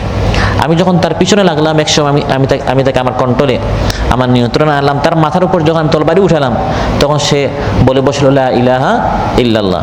আমি বললাম, ও মৃত্যু থেকে বাঁচার জন্য কালিমা পড়েছে, তখন ইচ্ছামতো মুসলমানদেরকে হত্যা করেছো, আর যখন আমি এখন তোমাকে মেরে ফেলবো তখন তুমি কালিমা পড়েছো? না না, আমাদেরকে এরকম বোকা মনে করিও না। আমি তাকে একবারে হত্যা করে ফেললাম। মদিনায় যখন আমরা ফিরে আসলাম, রাসূল সাল্লাল্লাহু আলাইহি ওয়াসাল্লাম যখন কারগুজারি শুনছেন, রিপোর্ট শুনছেন, কি হলো, তো পুরা কাহিনী শোনাতে গিয়ে আমরা এই কাহিনী বললাম যে এরকম এক কাফির ছিল, সমানে আমাদেরকে শহীদ করছিল। তারপর আমি উসামা বললাম আমি তাকে শেষ করব। তারপর যখন আমি তার উপর তরবারি উঠালাম, সে কালিমা পড়লো মৃত্যু থেকে বাঁচার জন্য। মহানবী সাল্লাল্লাহু আলাইহি ওয়াসাল্লাম তখন তার চেহারা লাল হয়ে গেল, অত্যন্ত মাইন্ড করলেন, রাগ করলেন, আর বললেন, হে উসামা, আফালা শাকাক্তা আন কলবিহি হাত্তা তা'লামা আকালাহা আমলা, তুমি তার কলবটা ছিঁড়ে দেখতে, সে কি মন থেকে বলেছে না মৃত্যু থেকে বাঁচার জন্য বলেছে? তার সম্পর্কে এই ধারণা তুমি কেন করলে যে সে মৃত্যু থেকে বাঁচার জন্য করেছে? আমরা সবসময় সুধারণা করবো, সে কালিমা পড়ে ফেলেছে, এখন সে মন থেকে পড়েছে না মৃত্যু থেকে বাঁচার জন্য করেছে, এটা বিচার করবেন কে? আমি দেখেছি সে কালিমা পড়েছে, এখন অতীতে সে কত মুসলমানকে হত্যা করেছে না কি সেটা আমার দেখার বিষয় না, বিচার আল্লাহ করবেন। আমি সবসময় আমার ইমানদার ভাই সম্পর্কে সুধারণা করব, যেহেতু সে কালিমা পড়ে ফেলেছে এখন আর তাকে হত্যা করা জায়েজ নয়। এবং রাসূল সাল্লাল্লাহু আলাইহি ওয়াসাল্লাম কথা বারবার বলছেন, হে উসামা, তুমি তার কলব ছিঁড়ে দেখলে না? হে উসামা, তুমি তার কলব ছিঁড়ে দেখলে না? এই কথা এতবার বলছিলেন, ফামা যালা ইউকাররিরুহা আলাইয়া হাত্তা তামান্নাইতু আন্নী আসলামতু ইয়াওমাইয। তিনি এতবার বলছেন, আমি ভাবলাম, আহা, আজকে যদি আমি মুসলমান হতাম তার কত ভালো হতো, আমার আগের সব গুনাহ মাফ হয়ে যেত। আজকে আমি এই কত বড় একটা কাজ আমি করে বসলাম। তাহলে তিনি এই ধারণা করার কারণে লোকটাকে হত্যা করে ফেললেন। এটা বুঝা করে অনেক অঘটন আমাদের ঘটে এই ধরনের ধারণার কারণে। সুধারণা করলে তখন আমাদের সমাজ অনেক অঘটন থেকে আমাদের সমাজ বেঁচে যায়। আর কারো সম্পর্কে এই ধরনের উল্টা খারাপ ধারণা করার কারণে, ও এই কারণে করেছে, ওই কারণে করেছে, আমরা নিজে নিজে ব্যাখ্যা করে করে আমরা কুধারণা করি, ফলে আমরা অমুককে মুরতাদ বানাই, অমুককে কাফির বানাই, অমুক ইসলাম থেকে খারিজ করে ফেলি। এই ধরনের ঘটনা আমাদের সমাজ ঘটে কিনা? এটা বুঝা গেল। ধারণা সবসময় মূল হচ্ছে আমার ইমানদার ভাই সম্পর্কে সুধারণা করতে হবে। এবং ইমানদার কোন লেভেলের ইমান, কোন লেভেলের ইমানদার? এতক্ষণ মুসলমানদেরকে সমানে হত্যা করেছে, মাত্র কালিমা পড়েছে, মহানবী সাল্লাল্লাহু আলাইহি ওয়াসাল্লাম তার সম্পর্কেও এই ধারণা করতে নিষেধ করেছেন যে সে মৃত্যু থেকে বাঁচার জন্য পড়েছে। কালিমা পড়ে ফেলেছে, অবশ্যই সে আল্লাহর জন্য পড়েছে। আমি এটা ভাববো সে কেন পড়েছে, মন থেকে না মৃত্যু থেকে বাঁচার জন্য, এটা আল্লাহ তাআলা হিসাব নেবেন। তাহলে আমরা আমাদের জীবনে, আমরা আমাদের সমাজে অনেক কিছু দেখি, আমরা আমাদের মতো করে আমরা ব্যাখ্যা করি। লোকটা আসলে এতদিন নামাজে আসে নাই, এখন তার ফরম্যান নামাজ পড়ে, তো এই ফরম্যানকে দেখানোর জন্য বিবাহ সাথী করতে গিয়েছে, শ্বশুর বাড়ি থেকে একটু বেশি নামাজ পড়ছে, চাকরিতে এখন জয়েন করবে, মালিকের সামনে এখন বেশি মুত্তাকি পরহেজগার সাজছে। এগুলো আমাদের নিজেদের ব্যাখ্যা, নিজেরা আমরা আমাদের কত ভাই সম্পর্কে, কত বোন সম্পর্কে আমরা এই কুধারণা করে করে, কুধারণার পরে গোয়েন্দাগিরি শুরু হয়, তারপর গীবত শুরু হয়।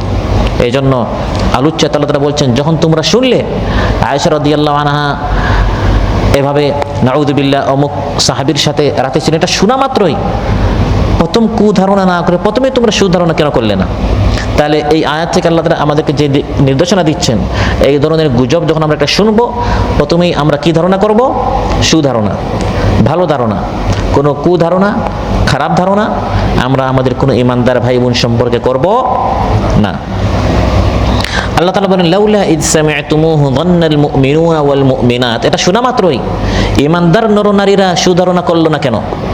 ইমানদার নরনারী আল্লাহ তাআলা বলেছেন। এটা আল্লাহ তাআলা হালকা ইঙ্গিত দিচ্ছেন, যাদের দ্বারা এই কাজ সংগঠিত হয়েছে, যারা এই সকল গুজব ছড়িয়েছে, যারা এই গুজবটা বিশ্বাস করেছে, যারা মা আয়েশা রাদিয়াল্লাহু আনহা সম্পর্কে সকল কথা রটিয়েছে, তারা সত্যিকার অর্থের ইমানদার হতে পারে না। কারণ ইমানদার হলে ইমানের দাবি হচ্ছে শুনামাত্র এটা বিশ্বাস না করা। আল্লাহ বলছেন, এটা শুনামাত্র ইমানদারেরা কেন বললো না এটা মিথ্যা? ইমানদারেরা কেন এটা সম্পর্কে সুধারণা করলো না?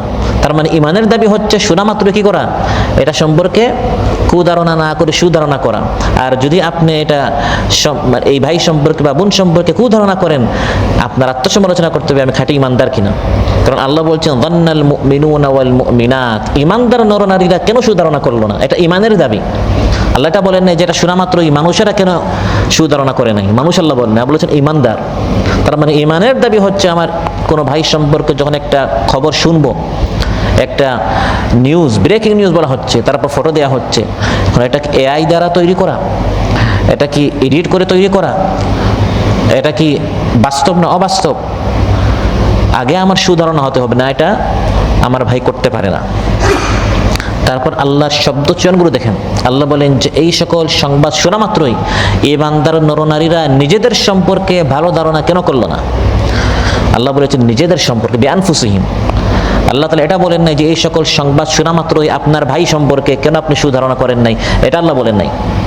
আল্লাহ নিজেদের ভাই বলেন না, বলেছেন নিজেদের সম্পর্কে, আপনি আপনার নিজের সম্পর্কে কেন সুধারণা করেন নাই। বিআনফুসিহিম, আনফুসিহিম নিজের নফস, এর দুটি অর্থ তাফসীর করা হয়েছে। একটা হচ্ছে নিজেদের সম্পর্কে, আর আরেকটা অনুবাদ হচ্ছে নিজেদের সমাজের লোকদের সম্পর্কে।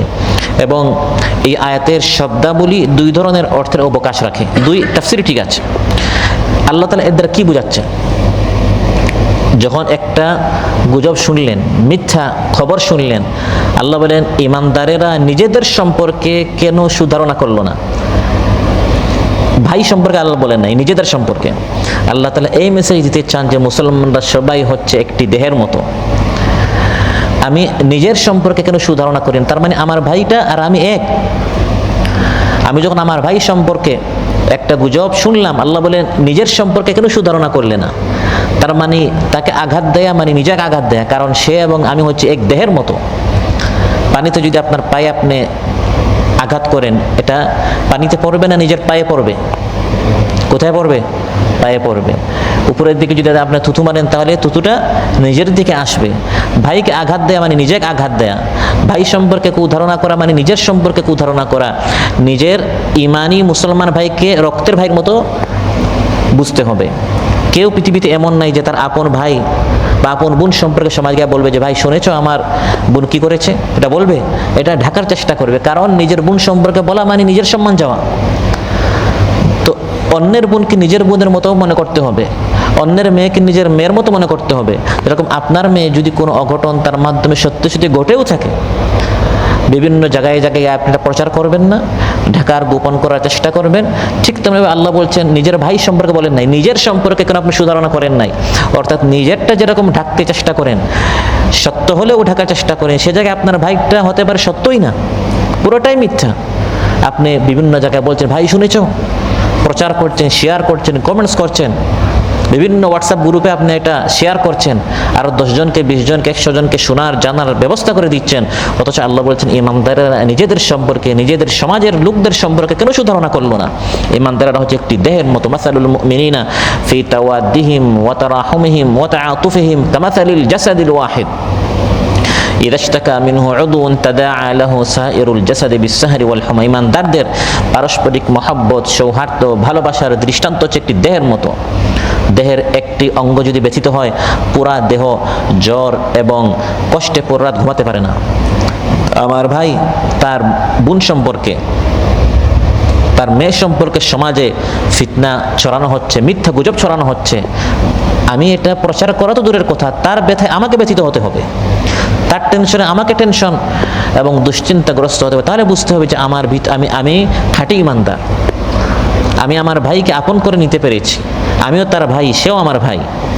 যখন কারো প্রতি অপবাদ আরোপ করা হয়, ইমানের দাবি হচ্ছে তখন তা নিজেদেরই প্রতি আরোপিত অপবাদ মনে করে সঙ্গে সঙ্গে প্রতিবাদ করা, না শেয়ার করা, কি করা? প্রতিবাদ করা, সুধারণা করে প্রতিবাদ করা। বান্নাল মুমিনুনা ওয়াল মুমিনাতু বিআনফুসিহিম খায়রা।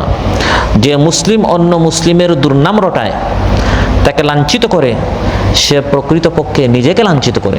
যেরকম নিজের বোনকে লাঞ্ছিত করা মানে নিজেকে লাঞ্ছিত করা, তো আমার ভাইয়ের বোনকে লাঞ্ছিত করা মানে নিজেকে লাঞ্ছিত করা। এবং এই কথা শুধু এই আয়াতে নয়, আমরা যে এক দেহ এক প্রাণ, আমরা সবাই এই কনসেপ্ট কোরআনে কারিমের বিভিন্ন জায়গায় আল্লাহ তাআলা আমাদেরকে বুঝিয়ে দিয়েছেন যে তোমরা আসলে দেখতে মনে হয় অনেক দেহ, আসলে সবাই এক দেহ এক প্রাণ। এভাবে আমাদের বাঁচতে হবে, এভাবে আমাদের থাকতে হবে। তাহলে আমাদের সমাজ থেকে গুজব, গীবত, কুধারণা এগুলো এমনি দূর হয়ে যাবে। আল্লাহ তাআলা ইরশাদ করেন ওয়ালা তালমিজু আনফুসাকুম, নিজের দুশ্চর্চা করিও না। কেউ তো নিজের দুশ্চর্চা করে না, সাধারণত অন্যের দুশ্চর্চা করে। তো আল্লাহ এটা বলেন অন্যের দুশ্চর্চা করি না, বলেছে আনফুসাকুম, নিজের দোষ। তার মানে অন্যের দুশ্চর্চা করা মানে নিজের দোষ, কারণ সে তোমার ভাই। আল্লাহ এটা বোঝাতে চাচ্ছেন যে তোমার ভাইয়ের দুশ্চর্চা করা নিজের দুশ্চর্চা করার মতো। তোমরা এক দেহ এক প্রাণ, তোমরা সবাই ভাই ভাই, তাকে আপন করে নাও। তারপর তুমি যদি তার দুশ্চর্চা করো, সেও তোমারটা চর্চা করবে। ওয়ালা তাকতুলু আনফুসাকুম, নিজেকে হত্যা করিও না। অর্থাৎ তুমি তোমার ভাইকে হত্যা করিও না, কারণ সে তোমার ভাই, তাকে হত্যা করা মানে নিজেকে হত্যা করা। فإذا دخلتم بيوتا فسلموا على أنفسكم, ঘরে প্রবেশ করলে নিজের উপর সালাম প্রদান করো। আসলে মানুষ সালাম দেয় অন্যকে, কিন্তু আল্লাহ বলছেন নিজেকে, কারণ আপনি যখন অন্যকে সালাম দিবেন সে আপনাকে সালাম দিবে। তো এভাবে একটি শান্তির পরিবেশ সৃষ্টি হয়। তো এই ধরনের অনেক দৃষ্টান্ত আছে যে আল্লাহ তাআলা অন্যকে না বলে নিজের কথা বলেছেন, কারণ সবাইকে আপন করে নিতে হবে। তাহলে এই ধরনের গুজব শোনার পর আয়েশা রাদিয়াল্লাহু আনহার এই ইফকের মিথ্যা এই ঘটনা, তার উপর যে তুহমত দেওয়া হয়, যেখান থেকে প্রথম যে আমরা শিক্ষা পেলাম সেটা হচ্ছে এই ধরনের মিথ্যা খবর শোনা মাত্রই ইমানদার হিসেবে প্রথম করণীয় হচ্ছে যে আমাদের এই ইমানদার ভাই বা বোন সম্পর্কে সুধারণা রাখতে হবে। কি ধারণা? কোনো কুধারণা করা যাবে না। দ্বিতীয় করণীয় আলোচ্য আল্লাহ তাআলা বলছেন সেটা হচ্ছে ওয়াকালু হাযা ইফকুম মুবিন, বলতে হবে এটা প্রকাশ্য অপবাদ। প্রথম কাজ হচ্ছে ব্রেইনের সাথে, ব্রেইন দ্বারা আমি সুধারণা করব, কুধারণা করব না। দ্বিতীয় কাজ হচ্ছে জবান দ্বারা, জবান দ্বারা আমি বলবো এটা মিথ্যা কথা, সত্যটা মিথ্যাটা পড়ে যাচ্ছে, কিন্তু আগে আমি বলবো এটা মিথ্যা, যাতে করে আমরা গুজবের কবর রচনা করতে পারি। এখন আমি যদি এটাকে সত্য বলে আরো দুই জায়গায় বলি, তখন এই গুজব আরো ছড়াবার, আরো ব্যাপক হওয়ার সুযোগ পায়।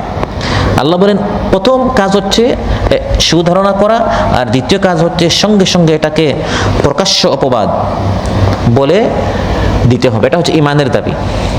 এসব অপবাদ এটা বিবেচনার যোগ্য নয়, এটা নিয়ে আলোচনা করা, বিবেচনা করা, চিন্তা করা কোনো আমাদের সময় নেই।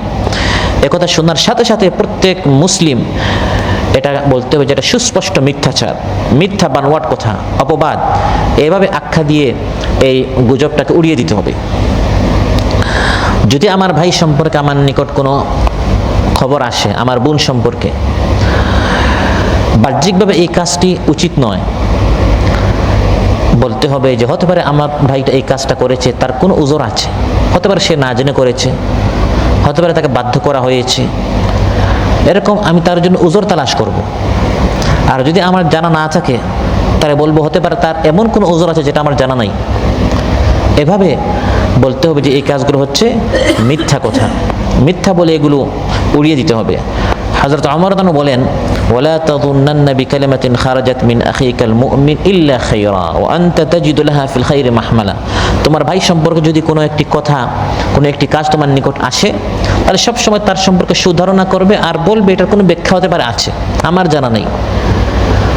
আর যে কথা বলছে এটা মিথ্যা বলে তুমি অস্বীকার করবে। তৃতীয় করণীয় হচ্ছে না শোনা। প্রথম কাজ হচ্ছে ব্রেইনের সাথে, এটা ব্রেইন দিয়ে সুধারণা করা। দ্বিতীয় কাজ হচ্ছে জবান দিয়ে বলতে হবে এটা মিথ্যা কথা। তৃতীয় কাজ হচ্ছে কানের সাথে, তৃতীয় কাজ হচ্ছে কানের সাথে।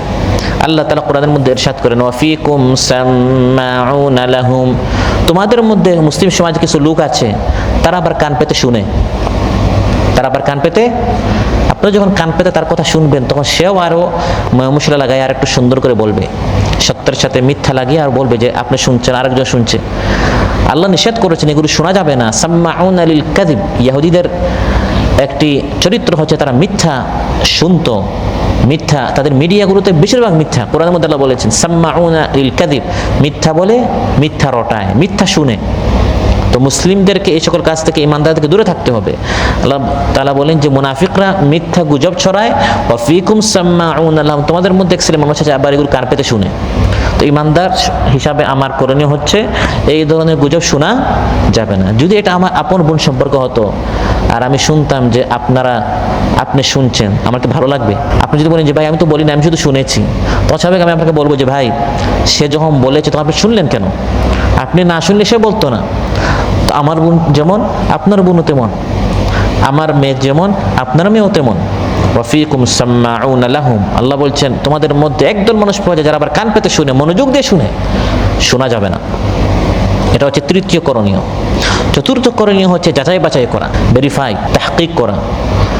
প্রয়োজনে যারা দায়িত্বশীল আছে তারা তদন্ত করবে খবরটি সত্য না মিথ্যা, এর উৎপত্তি কোথা থেকে আসলো, খবরের উৎস কোথা থেকে আসলো। অনেক সময় দেখা যায় আপনার হাওয়াই খবর, বাতাসের খবর, এর কোনো উৎসই নাই, এই বাতাসে উঠছে, আমার কানে আসলে আমি আরো 10 জনকে বলে ফেললাম।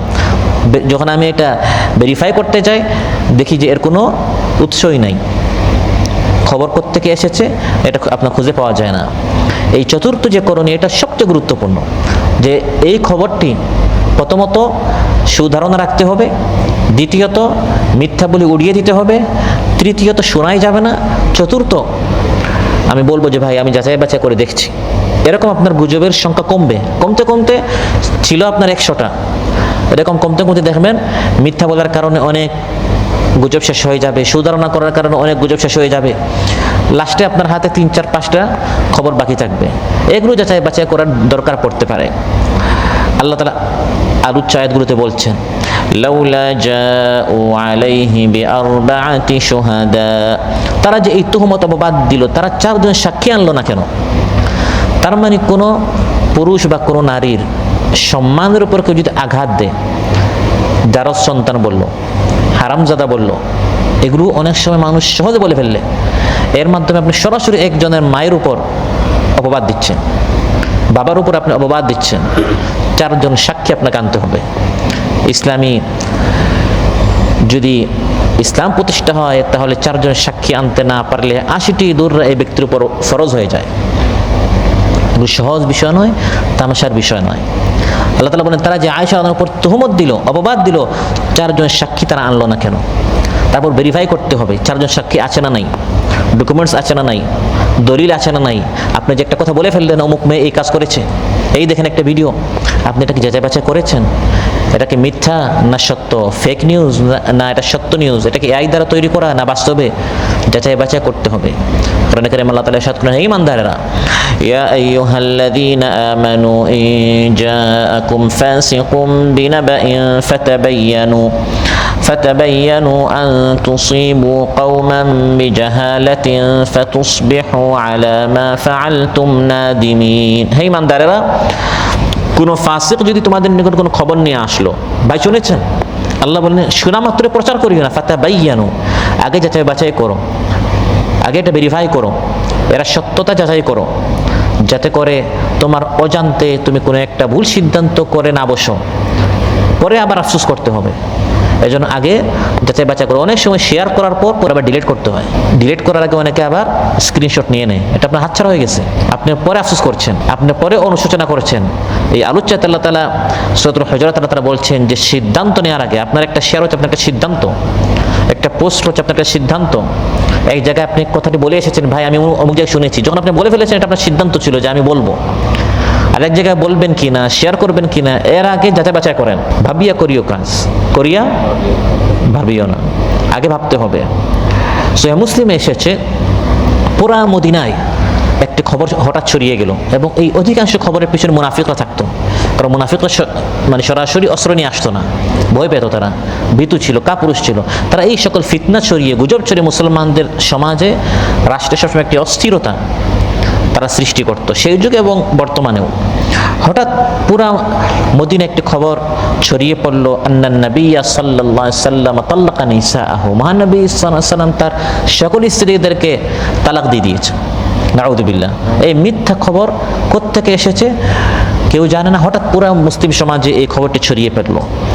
হযরত ওমর ফারুক রাদিয়াল্লাহু আনহু নিকট যখন এই খবরটি আসলো, এবং তার কন্যা হাফসা রাদিয়াল্লাহু আনহাও মহানবী সাল্লাল্লাহু আলাইহি সাল্লামের একজন স্ত্রী ছিলেন, তিনি বলেন আমি দ্রুত মসজিদে গেলাম, কারণ মহানবী সাল্লাল্লাহু আলাইহি সাল্লামের কামরা রুম ছিল মসজিদের সাথেই।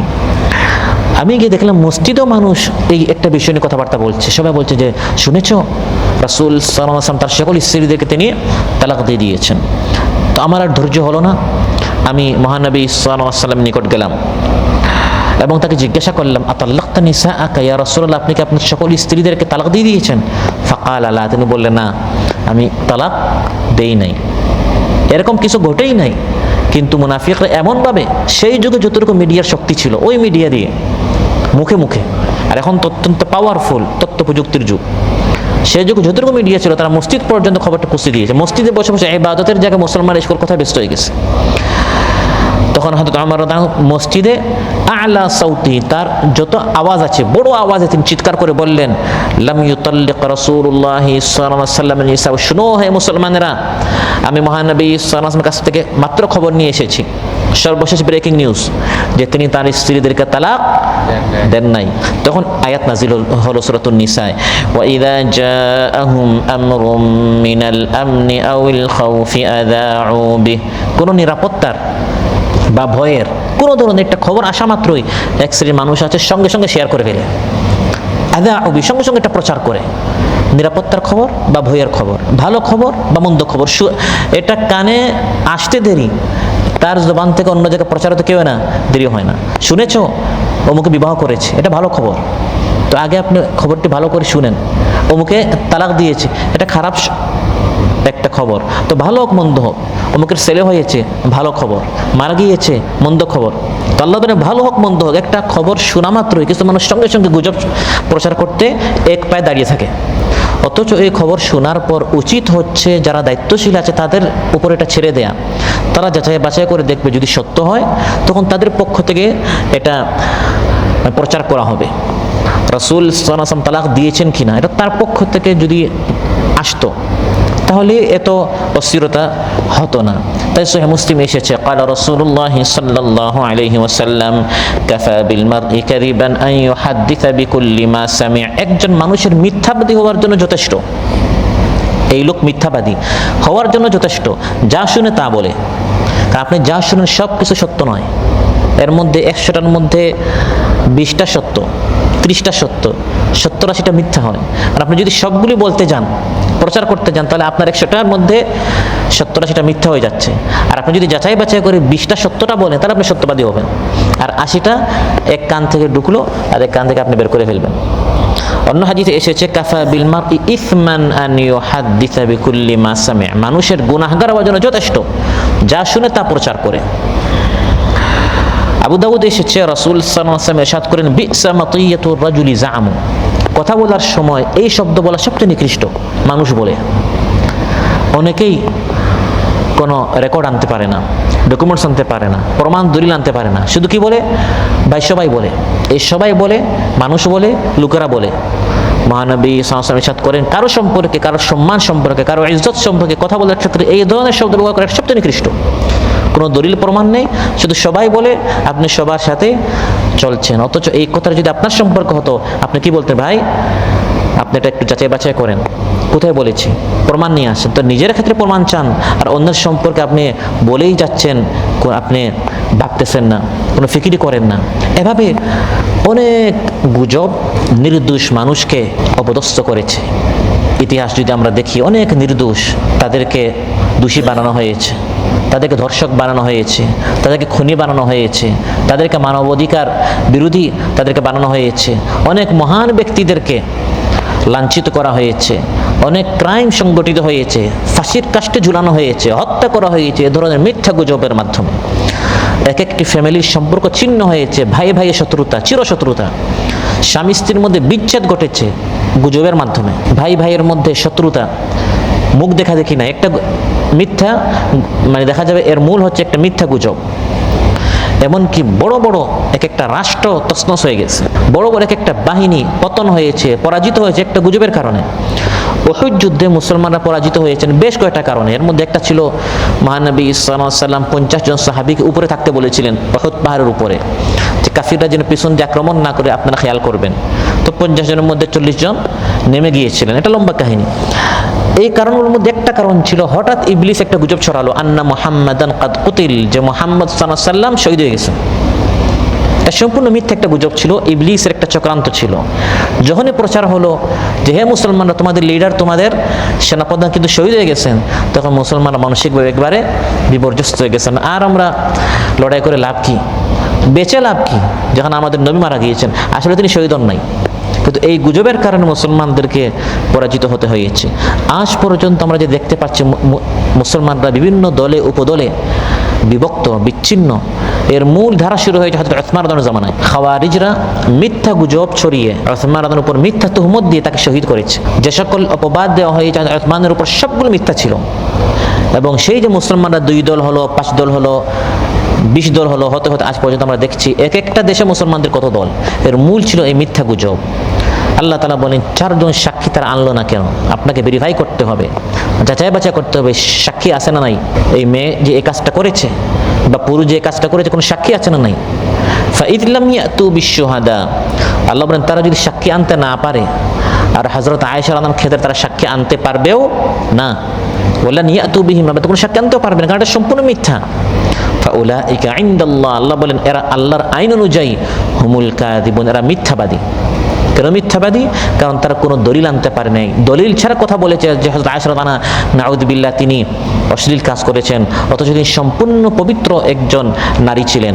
তাফসীর কুরতুবীতে এসেছে এমনও হতে পারে আপনি মনে প্রাণে জানেন যে এই মেয়ে এই কাজটা করেছে, কিন্তু আপনি 4 জন সাক্ষী আনতে পারছেন না। আপনি গিয়ে বললেন সমাজে আরো 10 জনের নিকট, 5 জনের নিকট যে অমুক মেয়ে বা অমুক ছেলে সে ব্যভিচার করেছে, ধর্ষণ করেছে। কোরআনের আইন হচ্ছে আপনাকে 4 জনের সাক্ষী আনতে হবে। আপনি সত্যবাদী কিন্তু আপনি সাক্ষী আনতে পারছেন না। আলোচ্যতে আল্লাহ তাআলা বলেন ফাউলাইকা ইনদাল্লাহ, আল্লাহর আইন অনুযায়ী আপনি হচ্ছেন মিথ্যাবাদী। দুনিয়াতে আপনাকে মিথ্যাবাদী হিসাবে আপনাকে 80 দৌড় আপনাকে মারা হবে। হ্যাঁ, আল্লাহর নিকট আপনি সত্যবাদী। দুনিয়াতে আল্লাহর নিকট কে কি এর অনুযায়ী বিচার হবে না। দুনিয়াতে বিচার হয় ডকুমেন্টস দিয়ে, দলিল প্রমাণ দিয়ে। আল বাইয়িনাতু আলাল মুদ্দাই ওয়াল ইয়ামিনু আলা মান আনকার, যে দাবি করে তাকে প্রমাণ আনতে হয়, যে অস্বীকার করে তাকে কসম করতে হয়। হযরত ওমর রাদিয়াল্লাহু বলেছেন, বুখারীতে এসেছে, আইয়ুহান নাস, হে মানব সকল, ইন্নাল ওয়াহিয়া কাদ ইনকাতা, এখন ওয়াহি বন্ধ হয়ে গেছে। ওয়াহির মাধ্যমে আল্লাহ এসে বলবেন না কে সত্যবাদী কে মিথ্যাবাদী, এখন কোনো ওয়াহি নাই।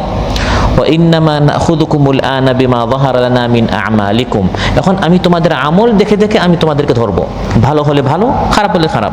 ফামান আযহারা লানা খায়রান আম্মান্নাহু ওয়া কাররাবনা ওয়ালাইসা লানা মিন সারিরাতি শাই, যাকে আমরা ভালো দেখব সে ভালো, সে আসলে খাঁটি ঈমানদার না মুনাফিক, এর বিচার আমরা করব না। এর বিচার কে করবেন? আল্লাহ করবেন। ওমান আযহারা লানা সুআন, কেউ যদি খারাপ কোনো কাজ করে, আপনি সব বললেন যে অমুক মেয়ে কাজ করেছে, তার জন্য সাক্ষী আনতে পারেন নাই, বাহ্যিকভাবে আপনি একটা অপবাদ দিয়েছেন, কারণ আপনার পক্ষে কোনো সাক্ষী নাই। লাম নুআমিনহু ওয়া লাম নুসাদ্দিক, আমরা আপনাকে বিশ্বাস করব না যদিও সে বলে ইন্নাস সারিরাতু হাসানা, যে আমি আসলে সত্যবাদী। কারণ ইসলাম চলবে তার আইন অনুযায়ী। বাকি আল্লাহ তাআলা জানেন আপনি সত্যবাদী, কিয়ামতের দিন আপনি এর পুরস্কার পাবেন। দুনিয়া ইসলামী রাষ্ট্র কায়েম হলেও এখানে চলতে হবে ডকুমেন্টস দিয়ে, দলিল দিয়ে, প্রমাণ দিয়ে, সাক্ষী দিয়ে। এগুলো মুখের জুড়ে বা আল্লাহ জানেন এভাবে আবেগী কথাবার্তা দিয়ে বিচার কার্য কখনো পরিচালনা হয় না। তারপর আল্লাহ তাআলা ইরশাদ করেন, ওয়ালাউলা ফাদলুল্লাহি আলাইকুম ওয়া রাহমাতুহু ফিদ দুনিয়া ওয়াল আখিরাহ, দুনিয়া আখিরাতে যদি আল্লাহর দয়া তোমাদের প্রতি না আসতো, আল্লাহর রহমত করুণা যদি তোমাদের প্রতি না হতো, তাহলে খুব দ্রুত তোমাদের উপর শাস্তি চলে আসতো। তোমরা একজন ঈমানদার নারীর উপর তুহমত দিয়েছো, তিনি এই কাজ করেননি, তিনি এই অপরাধ তার মাধ্যমে সংগঠিত হয়নি, তিনি একজন পবিত্র নারী, তোমরা তার উপর মিথ্যা একটি গুজব, একটি কাহিনী তোমরা নিজেরা বানিয়ে তার উপর এটা তোমরা চালিয়ে দিচ্ছ। যদি আল্লাহর দয়া তোমাদের প্রতি না আসতো, এমন কঠিন এবং মহা অপরাধ তোমরা করেছো, এই অপরাধের কারণে তোমাদের প্রতি অনেক আগে শাস্তি চলে আসতো, তোমাদের উপর শাস্তি ওয়াজিব হয়ে গিয়েছিল। কিন্তু ফদলুল্লাহি আলাইকুম ওয়া রাহমাতু, আল্লাহর ফদল, রহমত, দয়া, করুণা, মেহেরবানি, এর জন্য আল্লাহ তাআলা তোমাদের জন্য তাওবার রাস্তা খুলে দিয়েছেন। সুবহানাল্লাহ। অপরাধ করেছো, অপরাধীদের জন্য আল্লাহ তাআলা দয়া করে, এটি তার ফদল এবং রহমত, এটা তার করুণা। অপরাধের কারণে শাস্তি ওয়াজিব হয়ে গিয়েছিল, কিন্তু আল্লাহ দয়া করে শাস্তির সঙ্গে সঙ্গে শাস্তি, আল্লাহ তাআলা দয়া করে অপরাধের সঙ্গে সঙ্গে শাস্তি দেননি, শাস্তি ওয়াজিব হয়ে গিয়েছিল, কিন্তু তিনি দয়া করে সুযোগ দিয়েছেন, অবকাশ দিয়েছেন, চান্স দিয়েছেন তাওবা করার, এবং তাওবা করার রাস্তা খুলে দিয়েছেন, আবার তাওবা করার তৌফিকও দিয়েছেন। সুবহানাল্লাহ। অন্যথায় যদি আল্লাহর এই দয়া না হতো তাহলে কি হতো? লামাসসাকুম ফীমা আফাদতুম ফীহি আযাবুন আযীম, তোমরা যে মিথ্যা গুজব রটাচ্ছিলে, বলছিলে, যে অপরাধ তোমরা করছিলে, যে মিথ্যা অপবাদ এতে তোমরা লিপ্ত ছিলে, এর কারণে তোমাদের প্রতি অনেক কঠিন শাস্তি চলে আসতো, তোমাদের কঠিন শাস্তি স্পর্শ করত। মানুষের সম্ভ্রম নিয়ে খেলতামাশা করা, কথা বলা, এটি কোনো হালকা বিষয় নয়। আপনি কি চান যে আপনার সম্ভ্রম নিয়ে, আপনার ইজ্জত নিয়ে, আপনার চরিত্র নিয়ে কেউ কোনো কথা বলুক? আমি চাই না। তা আমি যেমন চাই না, আমার ভাইও চায় না। আমি যেমন চাই না যে আমার চরিত্র নিয়ে কেউ কথা বলুক, আমার ভাইও চায় না যে তার চরিত্র নিয়ে কেউ কথা বলুক। একজন বোন যেমন চায় না, আরেকজনের বোনও চায় না।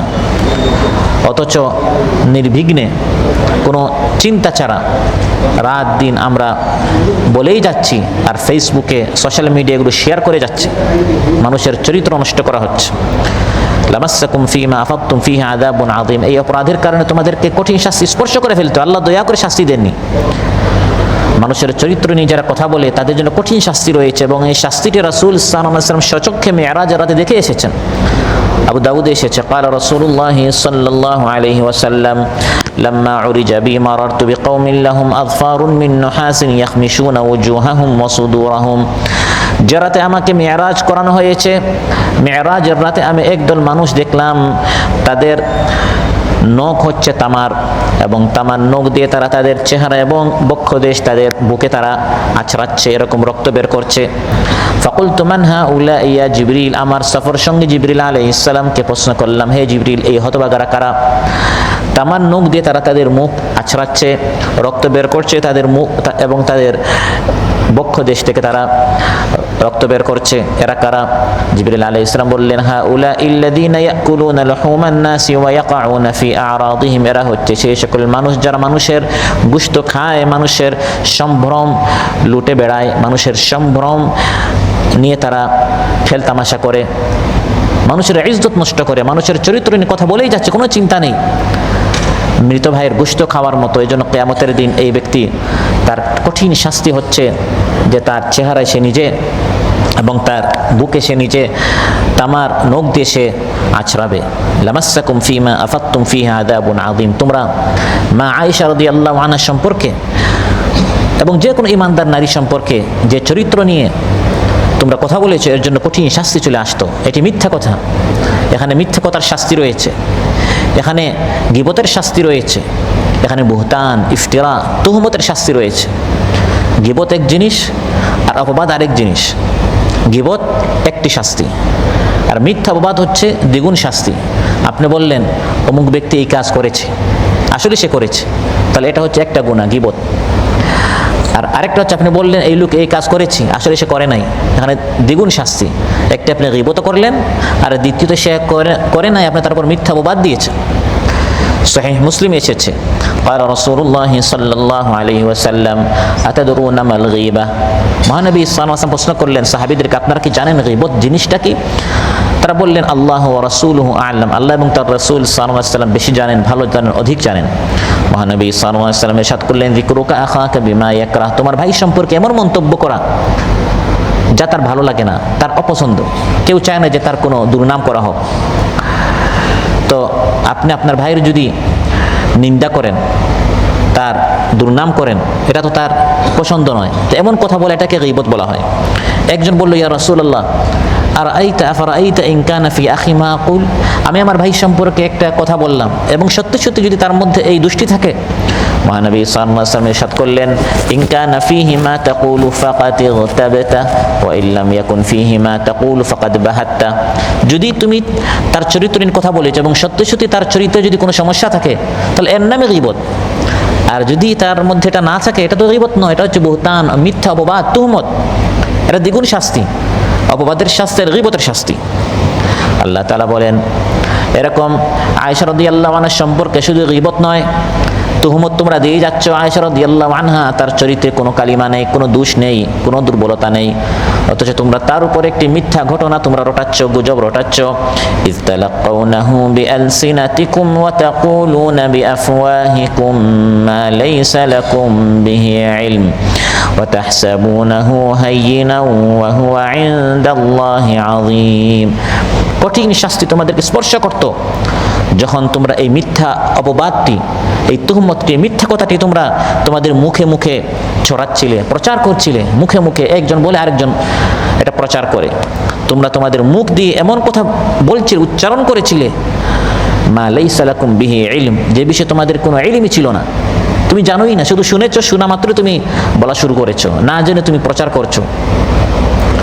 অতএব জবান থেকে যদি বান্দা কোনো কথা বের করে ফেলে, এর শাস্তি তাকে পেতে হবে। একটা কথা আপনি শুনলেন, শোনার পর আপনি মন্তব্য করেন নাই, আপনি বিষয়টি মনে মনে রাখছেন, মনে মনে যদি কোনো মনের কথা, এর উপর শাস্তি নেই, কিন্তু কথাটি যদি আপনি মুখে উচ্চারণ করে ফেলেন, আরেকজনকে আপনি বলে ফেললেন, তখন শাস্তি আসবে। কারণ আল্লাহ তাআলা বলছেন, এই তুহমতটি, মিথ্যা অপবাদটি যখন তোমরা তোমাদের মুখে মুখে ছড়াচ্ছিলে, মনে মনে আল্লাহ বলেন নাই, মুখে মুখে যখন তোমরা ছড়াচ্ছিলে, প্রচার করছিলে, ওয়া তাকুলুনা বিআফওয়াহিকুম, মুখ দিয়ে তোমরা এমন কথা উচ্চারণ করছিলে যে বিষয়ে তোমাদের ইলম নেই, বুখারী মুসলিম এসেছে قال رسول الله صلى الله عليه وسلم إن الله عز وجل تجاوز لأمتي عما حدثت به أنفسها ما لم تعمل أو تكلم به নিশ্চয় আল্লাহ তাআলা আমার উম্মতকে ক্ষমা করে দিয়েছে তারা মনে মনে যদি কোনো কথা বলে, যতক্ষণ কথাটি তারা উচ্চারণ করে নাই বা এর আলোকে তারা আমল করে নাই।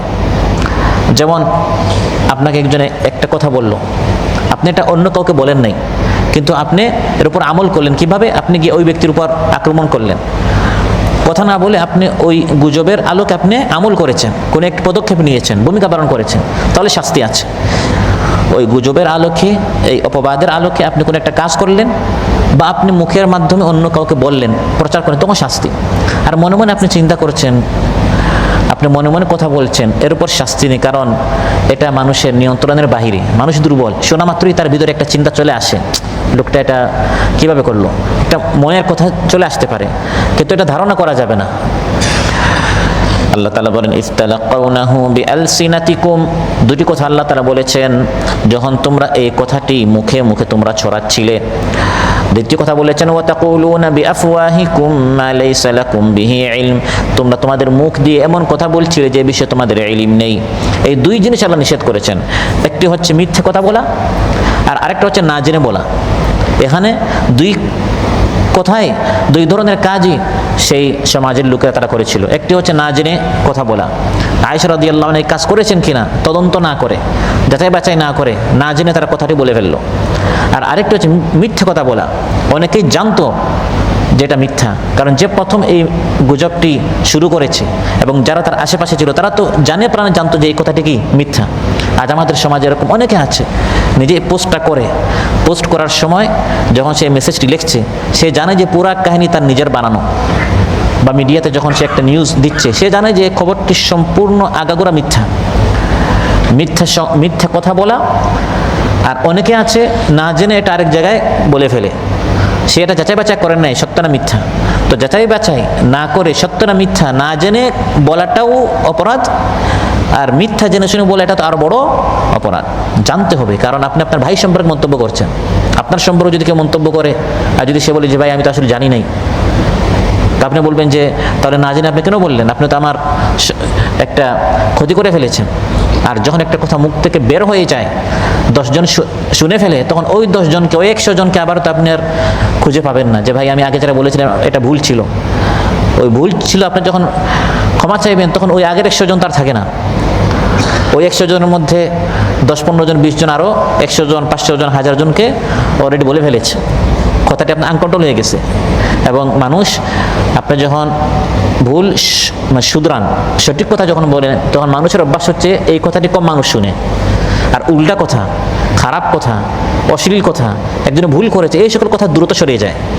এই জন্য বলার আগে, কারো বিরুদ্ধে অপবাদ দেওয়ার আগে ভেবে বলতে হবে। আল্লাহ তাআলা বলেন তোমরা এই ধরনের কথা মুখে মুখে তোমরা বলেই যাচ্ছ, শেয়ার করেই যাচ্ছ, কমেন্ট করেই যাচ্ছ। আপনি দেখবেন এক একটা এই ধরনের মিথ্যা গুজবের কমেন্ট হাজার হাজার হয়, শেয়ার শত শত হয়, লাইক হাজার হাজার হয়। আর ভালো জিনিসের লাইক হয় না, ভালো জিনিসের শেয়ার কমেন্ট হয় না।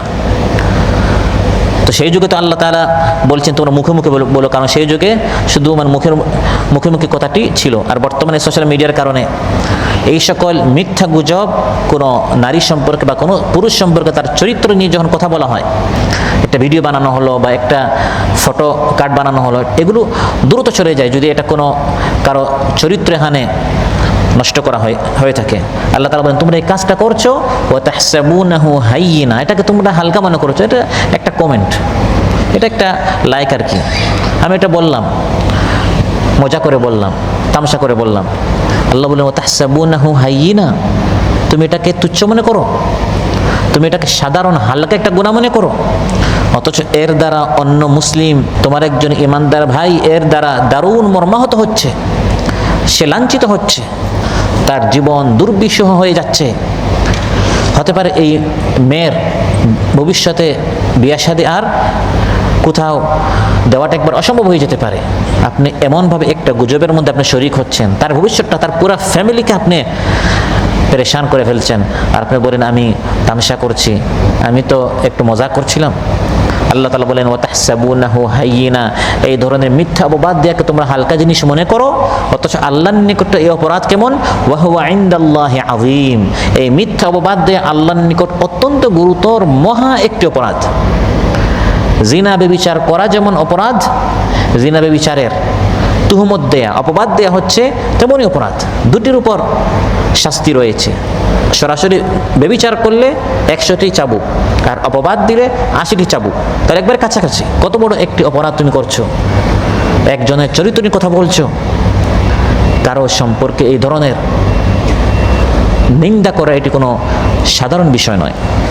আবু দাউদ এবং তিরমিজিতে এসেছে, আয়েশা রাদিয়াল্লাহু আনহা একদিন রাসূল সাল্লাল্লাহু আলাইহি ওয়াসাল্লামকে বললেন, ইয়া রাসূলুল্লাহ হাসবুকা মিন সাফিয়া, আমি আপনার স্ত্রী আয়েশা রাদিয়াল্লাহু আনহা, কুমারী, আপনার প্রিয়তমা, আপনি দেখি সাফিয়া রাদিয়াল্লাহু আনহার সাথে আপনার আরেক স্ত্রী, ওই সাফিয়ার সাথে আপনি বেশি মানে কথা বলেন বা তার সাথে আপনার আন্তরিকতা বেশি। হাসবুকা মিন সাফিয়া, সাফিয়ার সাথে আপনার এত কথাবার্তা যথেষ্ট। মহানবী সাল্লাল্লাহু আলাইহি ওয়াসাল্লাম তার উদ্দেশ্য ছিল, অর্থাৎ সাফিয়া রাদিয়াল্লাহু আনহা তানি আন্নাহা কাসিরা, তিনি একটু খাটো ছিলেন।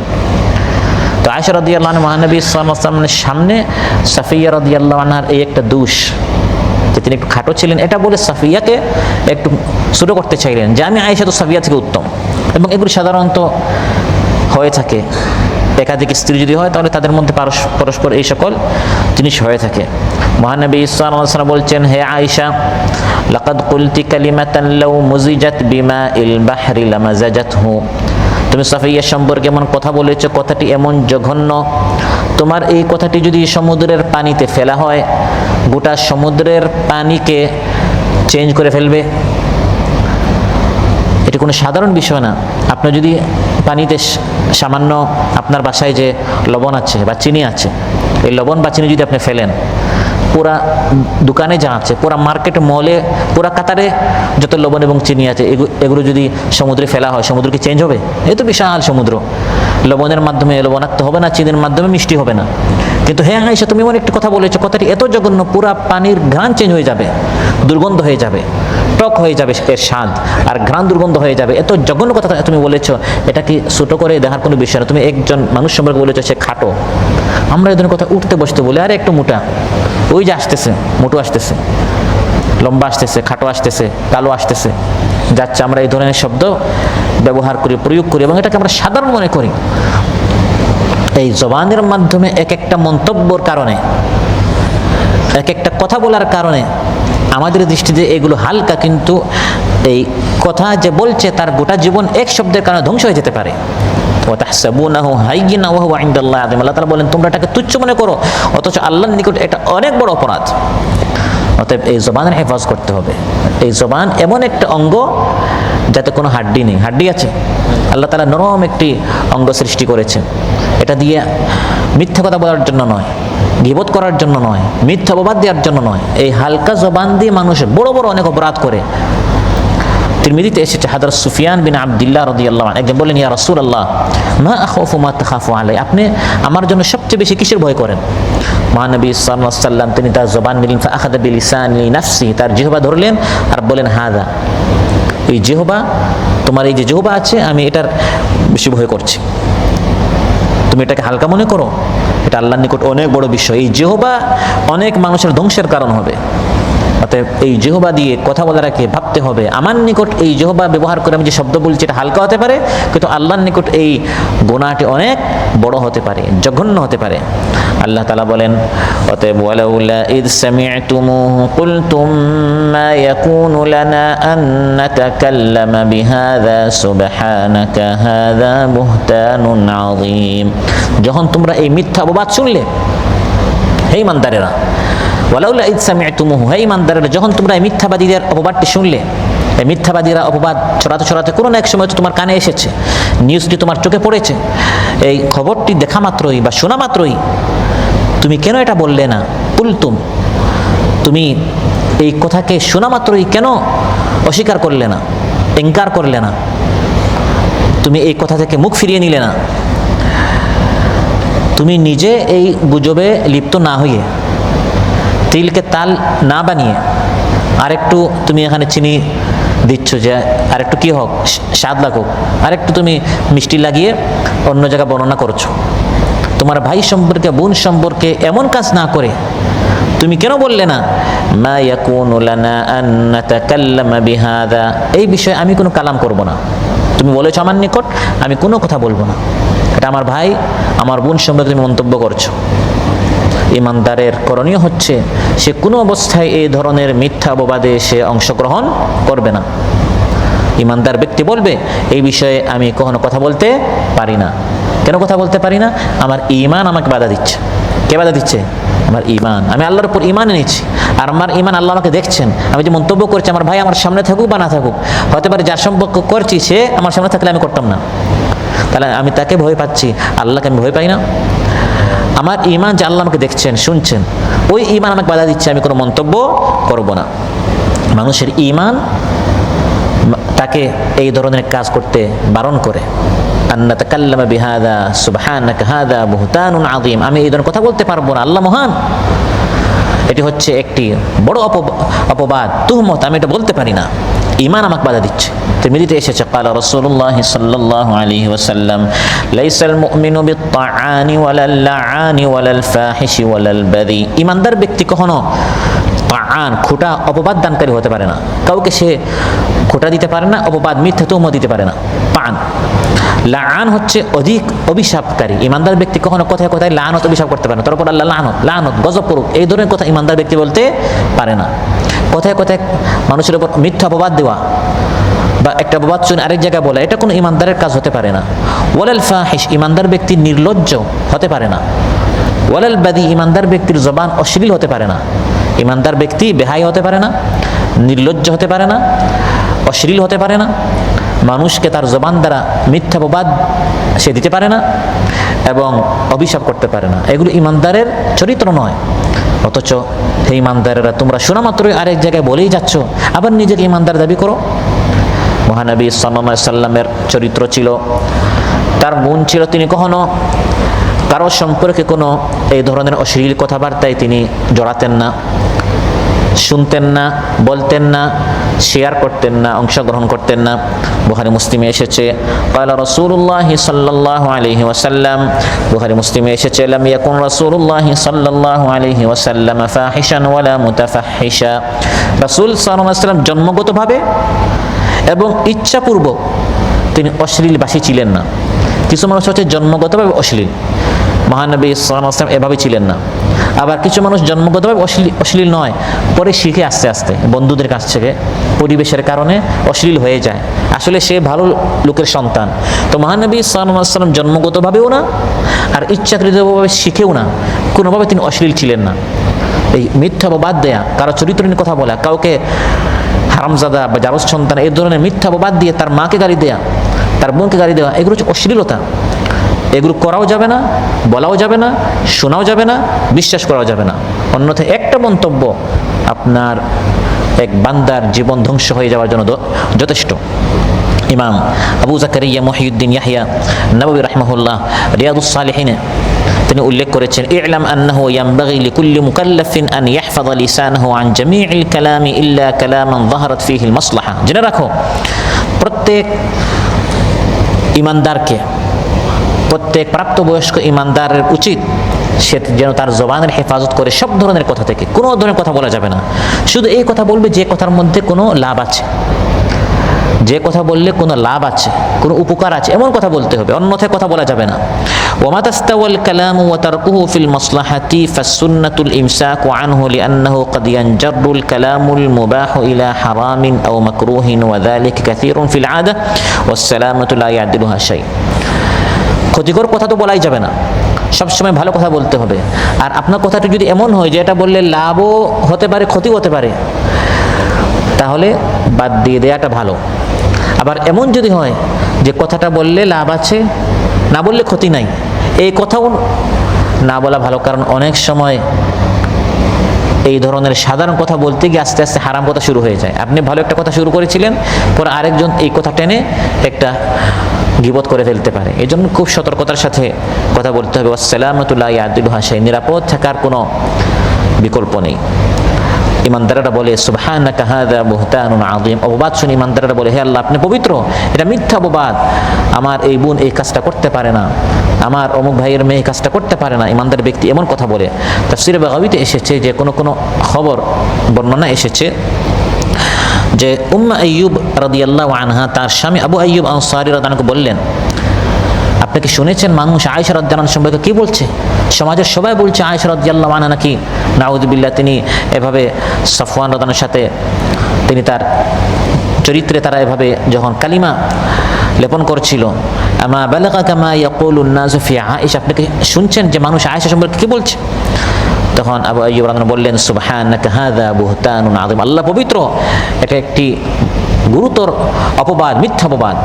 এবং তার কথার প্রেক্ষিতে আল্লাহ তাআলা এই আয়াত নাযিল করেছেন। তিনি যা বলেছিলেন আল্লাহ তাআলা এটাই বললেন যে তোমরাও আবু আইয়ুব রাদিয়াল্লাহু আনহুর মতো এভাবে বলিও যে আল্লাহ পবিত্র, এটা একটা মিথ্যা অপবাদ, আমার ভাই এই কাজ করতে পারে না। তারপর আল্লাহ তাআলা ঈমানদারদেরকে সতর্ক করে বলছেন, শোনো, একবার বড় একটি অপরাধ করে ফেলেছো, অপবাদ, মিথ্যা অপবাদ দিয়েছো, আমি আল্লাহ তাআলা দয়া করে তাওবার দ্বার উন্মুক্ত করেছি, তাওবার জন্য তোমাদেরকে আহ্বান করছি, পুনরায় যেন এমন না হয়, আবার যেন এই ধরনের অপরাধ তোমাদের মাধ্যমে সংগঠিত না হয়। এই ধরনের কঠোর ভাষা আল্লাহ তাআলা অন্যান্য গুনাহের ক্ষেত্রে সাধারণত ব্যবহার করেননি। আল্লাহ তাআলা বলেন ইয়াইযুকুমুল্লাহু আন তাউদু লিমিসলিহি আবাদান ইন কুনতুম মুমিনিন। ইয়াইযুকুমুল্লাহ, আল্লাহ তাআলা তোমাদেরকে নসিহত করছেন, আল্লাহ তাআলা তোমাদেরকে ওয়াজ করছেন, উপদেশ দিচ্ছেন, বারণ করছেন, নিষেধ করছেন। আর আল্লাহ তাআলা যে ওয়াজ করেন, ইন্নাল্লাহা নি'মা ইয়াইযুকুম বি, আল্লাহর ওয়াজ উপদেশের মধ্যে কল্যাণ। আল্লাহ তাআলা আমাদের কল্যাণ চান, আল্লাহ আমাদের কল্যাণ চেয়ে বলছেন আমি তোমাদেরকে নিষেধ করছি, আবার এই ধরনের কোনো মিথ্যা অপবাদ দিও না, কোনো নিরপরাধ নির্দোষ কোনো এরকম সরল মনা কোনো ইমানদার পবিত্র চরিত্রের কোনো মহিলার উপর কোনো মিথ্যা অপবাদ দেয়া যাবে না। ইন কুনতুম মুমিনিন, যদি তোমার ইমানদার হয়ে থাকো।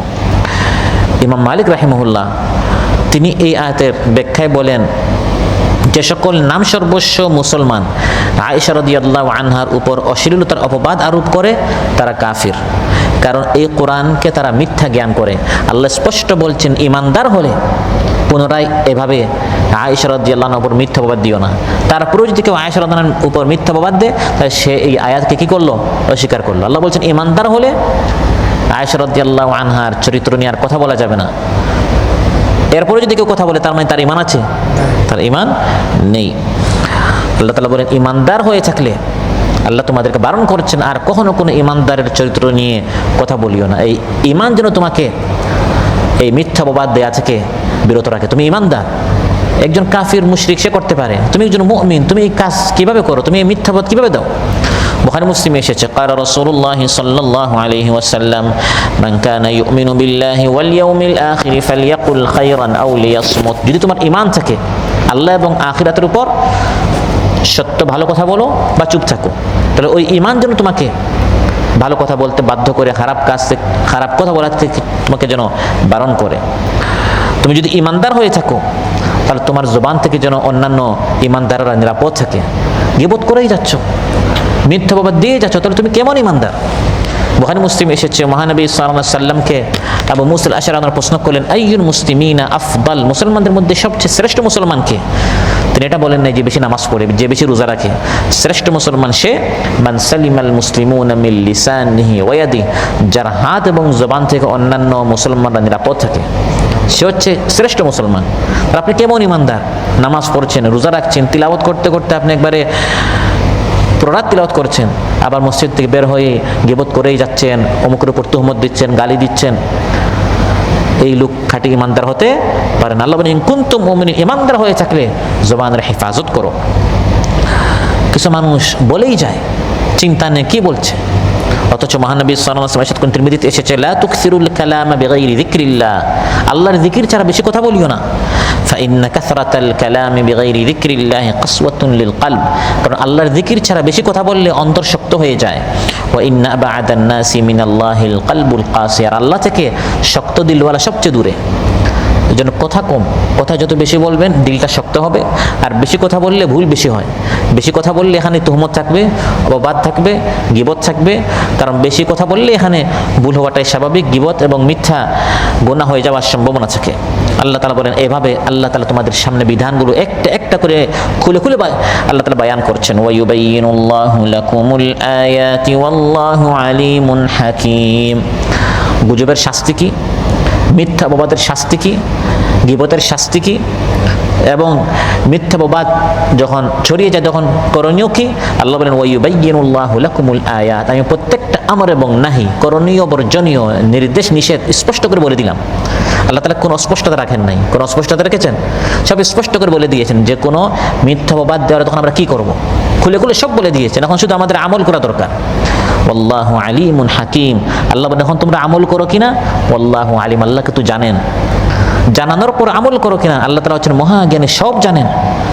হাকিমুন, এবং তিনি যে বিধানগুলো দিয়েছেন এতক্ষণ, যে এই করতে হবে, ওই করতে হবে, এটা করা যাবে না, এগুলো অযথা আল্লাহ বলেন নাই। প্রত্যেকটার পিছনে কোনো হিকমত আছে, কোনো রহস্য আছে, কোনো না কোনো উপকার আছে। আল্লাহ জেনে শুনে এই আইন কানুনগুলো দিয়েছেন, মানলে আমার আপনার উপকার, আমার আপনার শান্তি। এভাবে যারা এই বিধানগুলো মানবে তাদের জন্য শান্তি রয়েছে। আর যারা এই হুকুমগুলো না মেনে সমাজের মধ্যে মিথ্যা অপবাদ ছড়াতে থাকবে, অশ্লীলতা ছড়াতে থাকবে, আল্লাহ তাআলা বলেন তাদের জন্য দুনিয়া আখিরাতে কঠিন শাস্তি রয়েছে। ইন্নাল্লাযীনা ইউহিব্বুনা আন তাশিআল ফাহিশাতু ফিল্লাযীনা আমানু লাহুম আযাবুন আলীমুন ফিদ দুনিয়া ওয়াল আখিরাহ ওয়াল্লাহু ইয়া'লামু ওয়া আনতুম লা তা'লামুন। নিশ্চয় যারা মুসলিম সমাজে এই ধরনের অশ্লীল কথাবার্তা শুনেছে অমুক নারীর, তারপর একটা ভিডিও দেখাচ্ছে, তো এই ধরনের অশ্লীল ফটো, অশ্লীল ভিডিও, অশ্লীল কথা, অশ্লীল কাজ মুসলিম সমাজে এর সাইলাব হোক, প্রচার হোক, এটা যারা চায়, পছন্দ করে, আল্লাহ তাআলা বলেন তাদের জন্য দুনিয়া আখিরাতে কঠিন শাস্তি। দুনিয়াতে শাস্তি হচ্ছে মিথ্যা অপবাদ দেওয়ার কারণে ইসলামী হুকুমত হলে তার উপর দণ্ড কার্যকর করা হবে, 80টি দুর্রা তাকে মারা হবে, তার কোনো সাক্ষী গ্রহণ করা হবে না, সাক্ষ্য গ্রহণ করা হবে না, এবং সে ফাসিক হিসাবে, বড় কবিরা গুনাহ করেছে হিসাবে সবার মধ্যে সে পরিচিত হবে। আর আখিরাতে তার শাস্তি হচ্ছে জাহান্নামের আগুন, নাউযুবিল্লাহ। জাহান্নামের কঠিন শাস্তি তার জন্য রয়েছে, কারণ দুনিয়াতে সে তার জবানের হেফাজত করে নাই, মুসলিম সমাজে এই ধরনের অশ্লীলতা সে ছড়িয়েছিল। আল্লাহ তাআলা বলেন আল্লাহ তাআলা জানেন, তোমরা জানো না। আল্লাহ তাআলা যে বিধান দিয়েছেন এর মধ্যে কল্যাণ, এগুলো মানলে কত ভালো পরিণতি তোমাদের জন্য রয়েছে। ইয়ালামু মাসালিহা ইবাদিহি ওয়া আওয়াকিবাল উমুর। বান্দাদের কল্যাণ কোথায়, কোন কোন বিধান মানলে আমাদের কল্যাণ, এটা কে জানেন? আল্লাহ বলেন এগুলো সব তিনি জানেন, তোমরা জানো না। অতএব তিনি যেভাবে বলেছেন এভাবে চলো, হুকুমগুলো পালন করো, শান্তি পাবে, মুক্তি পাবে, অনেক আরাম পাবে। এরপরেও যারা মানে না, আল্লাহ তাআলা বলেন যে কোনো সময় শাস্তি চলে আসবে, তারপরেও শাস্তি আসতে দেরি হচ্ছে। আল্লাহ সুযোগ দেন, দেখা যায় গীবত করেই যাচ্ছে, আল্লাহ ধরেন না। এই ধরনের মিথ্যা খবর ফেসবুকে প্রতিদিন দেয়, তার ভিউয়ার বাড়ে। আপনি ভাবতে পারেন তো এত আপনার শাস্তি না, দেখা যায় আরও আল্লাহর পক্ষ থেকে নিয়ামত আসতেছে, যে এই সকল মিথ্যা অপবাদ দিয়ে আবার কি করে টাকা ইনকাম করছে। আল্লাহ তাআলা বলেন ওয়ালাউলা ফাদলুল্লাহি আলাইকুম ওয়া রাহমাতুহু, আল্লাহর দয়া, আল্লাহর রহমতের জন্য আল্লাহ সুযোগ দিচ্ছেন। হতে পারে তওবা করে ফেলতে পারে, আল্লাহর দিকে ফিরে আসতে পারে। যদি আল্লাহর এই দয়া না হতো, আন্নাল্লাহা রাউফুর রাহিম, আল্লাহ যদি বড় মেহেরবান দয়ালু না হতেন, অনেক আগে ধরে ফেলতেন, ধ্বংস করে ফেলতেন, শেষ করে ফেলতেন। সুযোগ দিচ্ছেন, হতে পারে বান্দাটা ফিরে আসতে পারে। প্রিয় ভাইরা, আমরা সূরাতুন নূরের 11 থেকে 20 নম্বর আয়াত, 10টি আয়াত সম্পর্কে আমরা আলোচনা করলাম। যে 10টি আয়াত হযরত আয়েশা রাদিয়াল্লাহু আনহার উপর যে মিথ্যা অপবাদ দেওয়া হয়েছিল এর প্রতিবাদে প্রেক্ষিতে আল্লাহ তাআলা নাজিল করেছিলেন। কারণ আয়েশা রাদিয়াল্লাহু আনহার উপর শুধু দেয়া হয়েছে, ভবিষ্যতে আর এরকম মিথ্যা অপবাদ দেয়া হবে না, বিষয়টা এমন নয়। যুগে যুগে সমাজে, বিভিন্ন সমাজে, দেশে এটা হবে। এজন্য আল্লাহ তাআলা এটি নাজিল করেছেন যে যখন কোনো বোনের উপর, মেয়ের উপর বা কোনো ভাইয়ের উপর মিথ্যা অপবাদ দেওয়া হবে, তখন আপনার করণীয় কি, এই আয়াতগুলোতে আল্লাহ তাআলা বলে দিয়েছেন। পাশাপাশি আম্মা জান আয়েশা রাদিয়াল্লাহু আনহাকে আল্লাহ তাআলা এই আয়াতগুলোতে পবিত্র হিসাবে ঘোষণা করে তার মর্যাদাকে আল্লাহ তাআলা অনেক উপরে, অনেক উঁচু করে দিয়েছেন।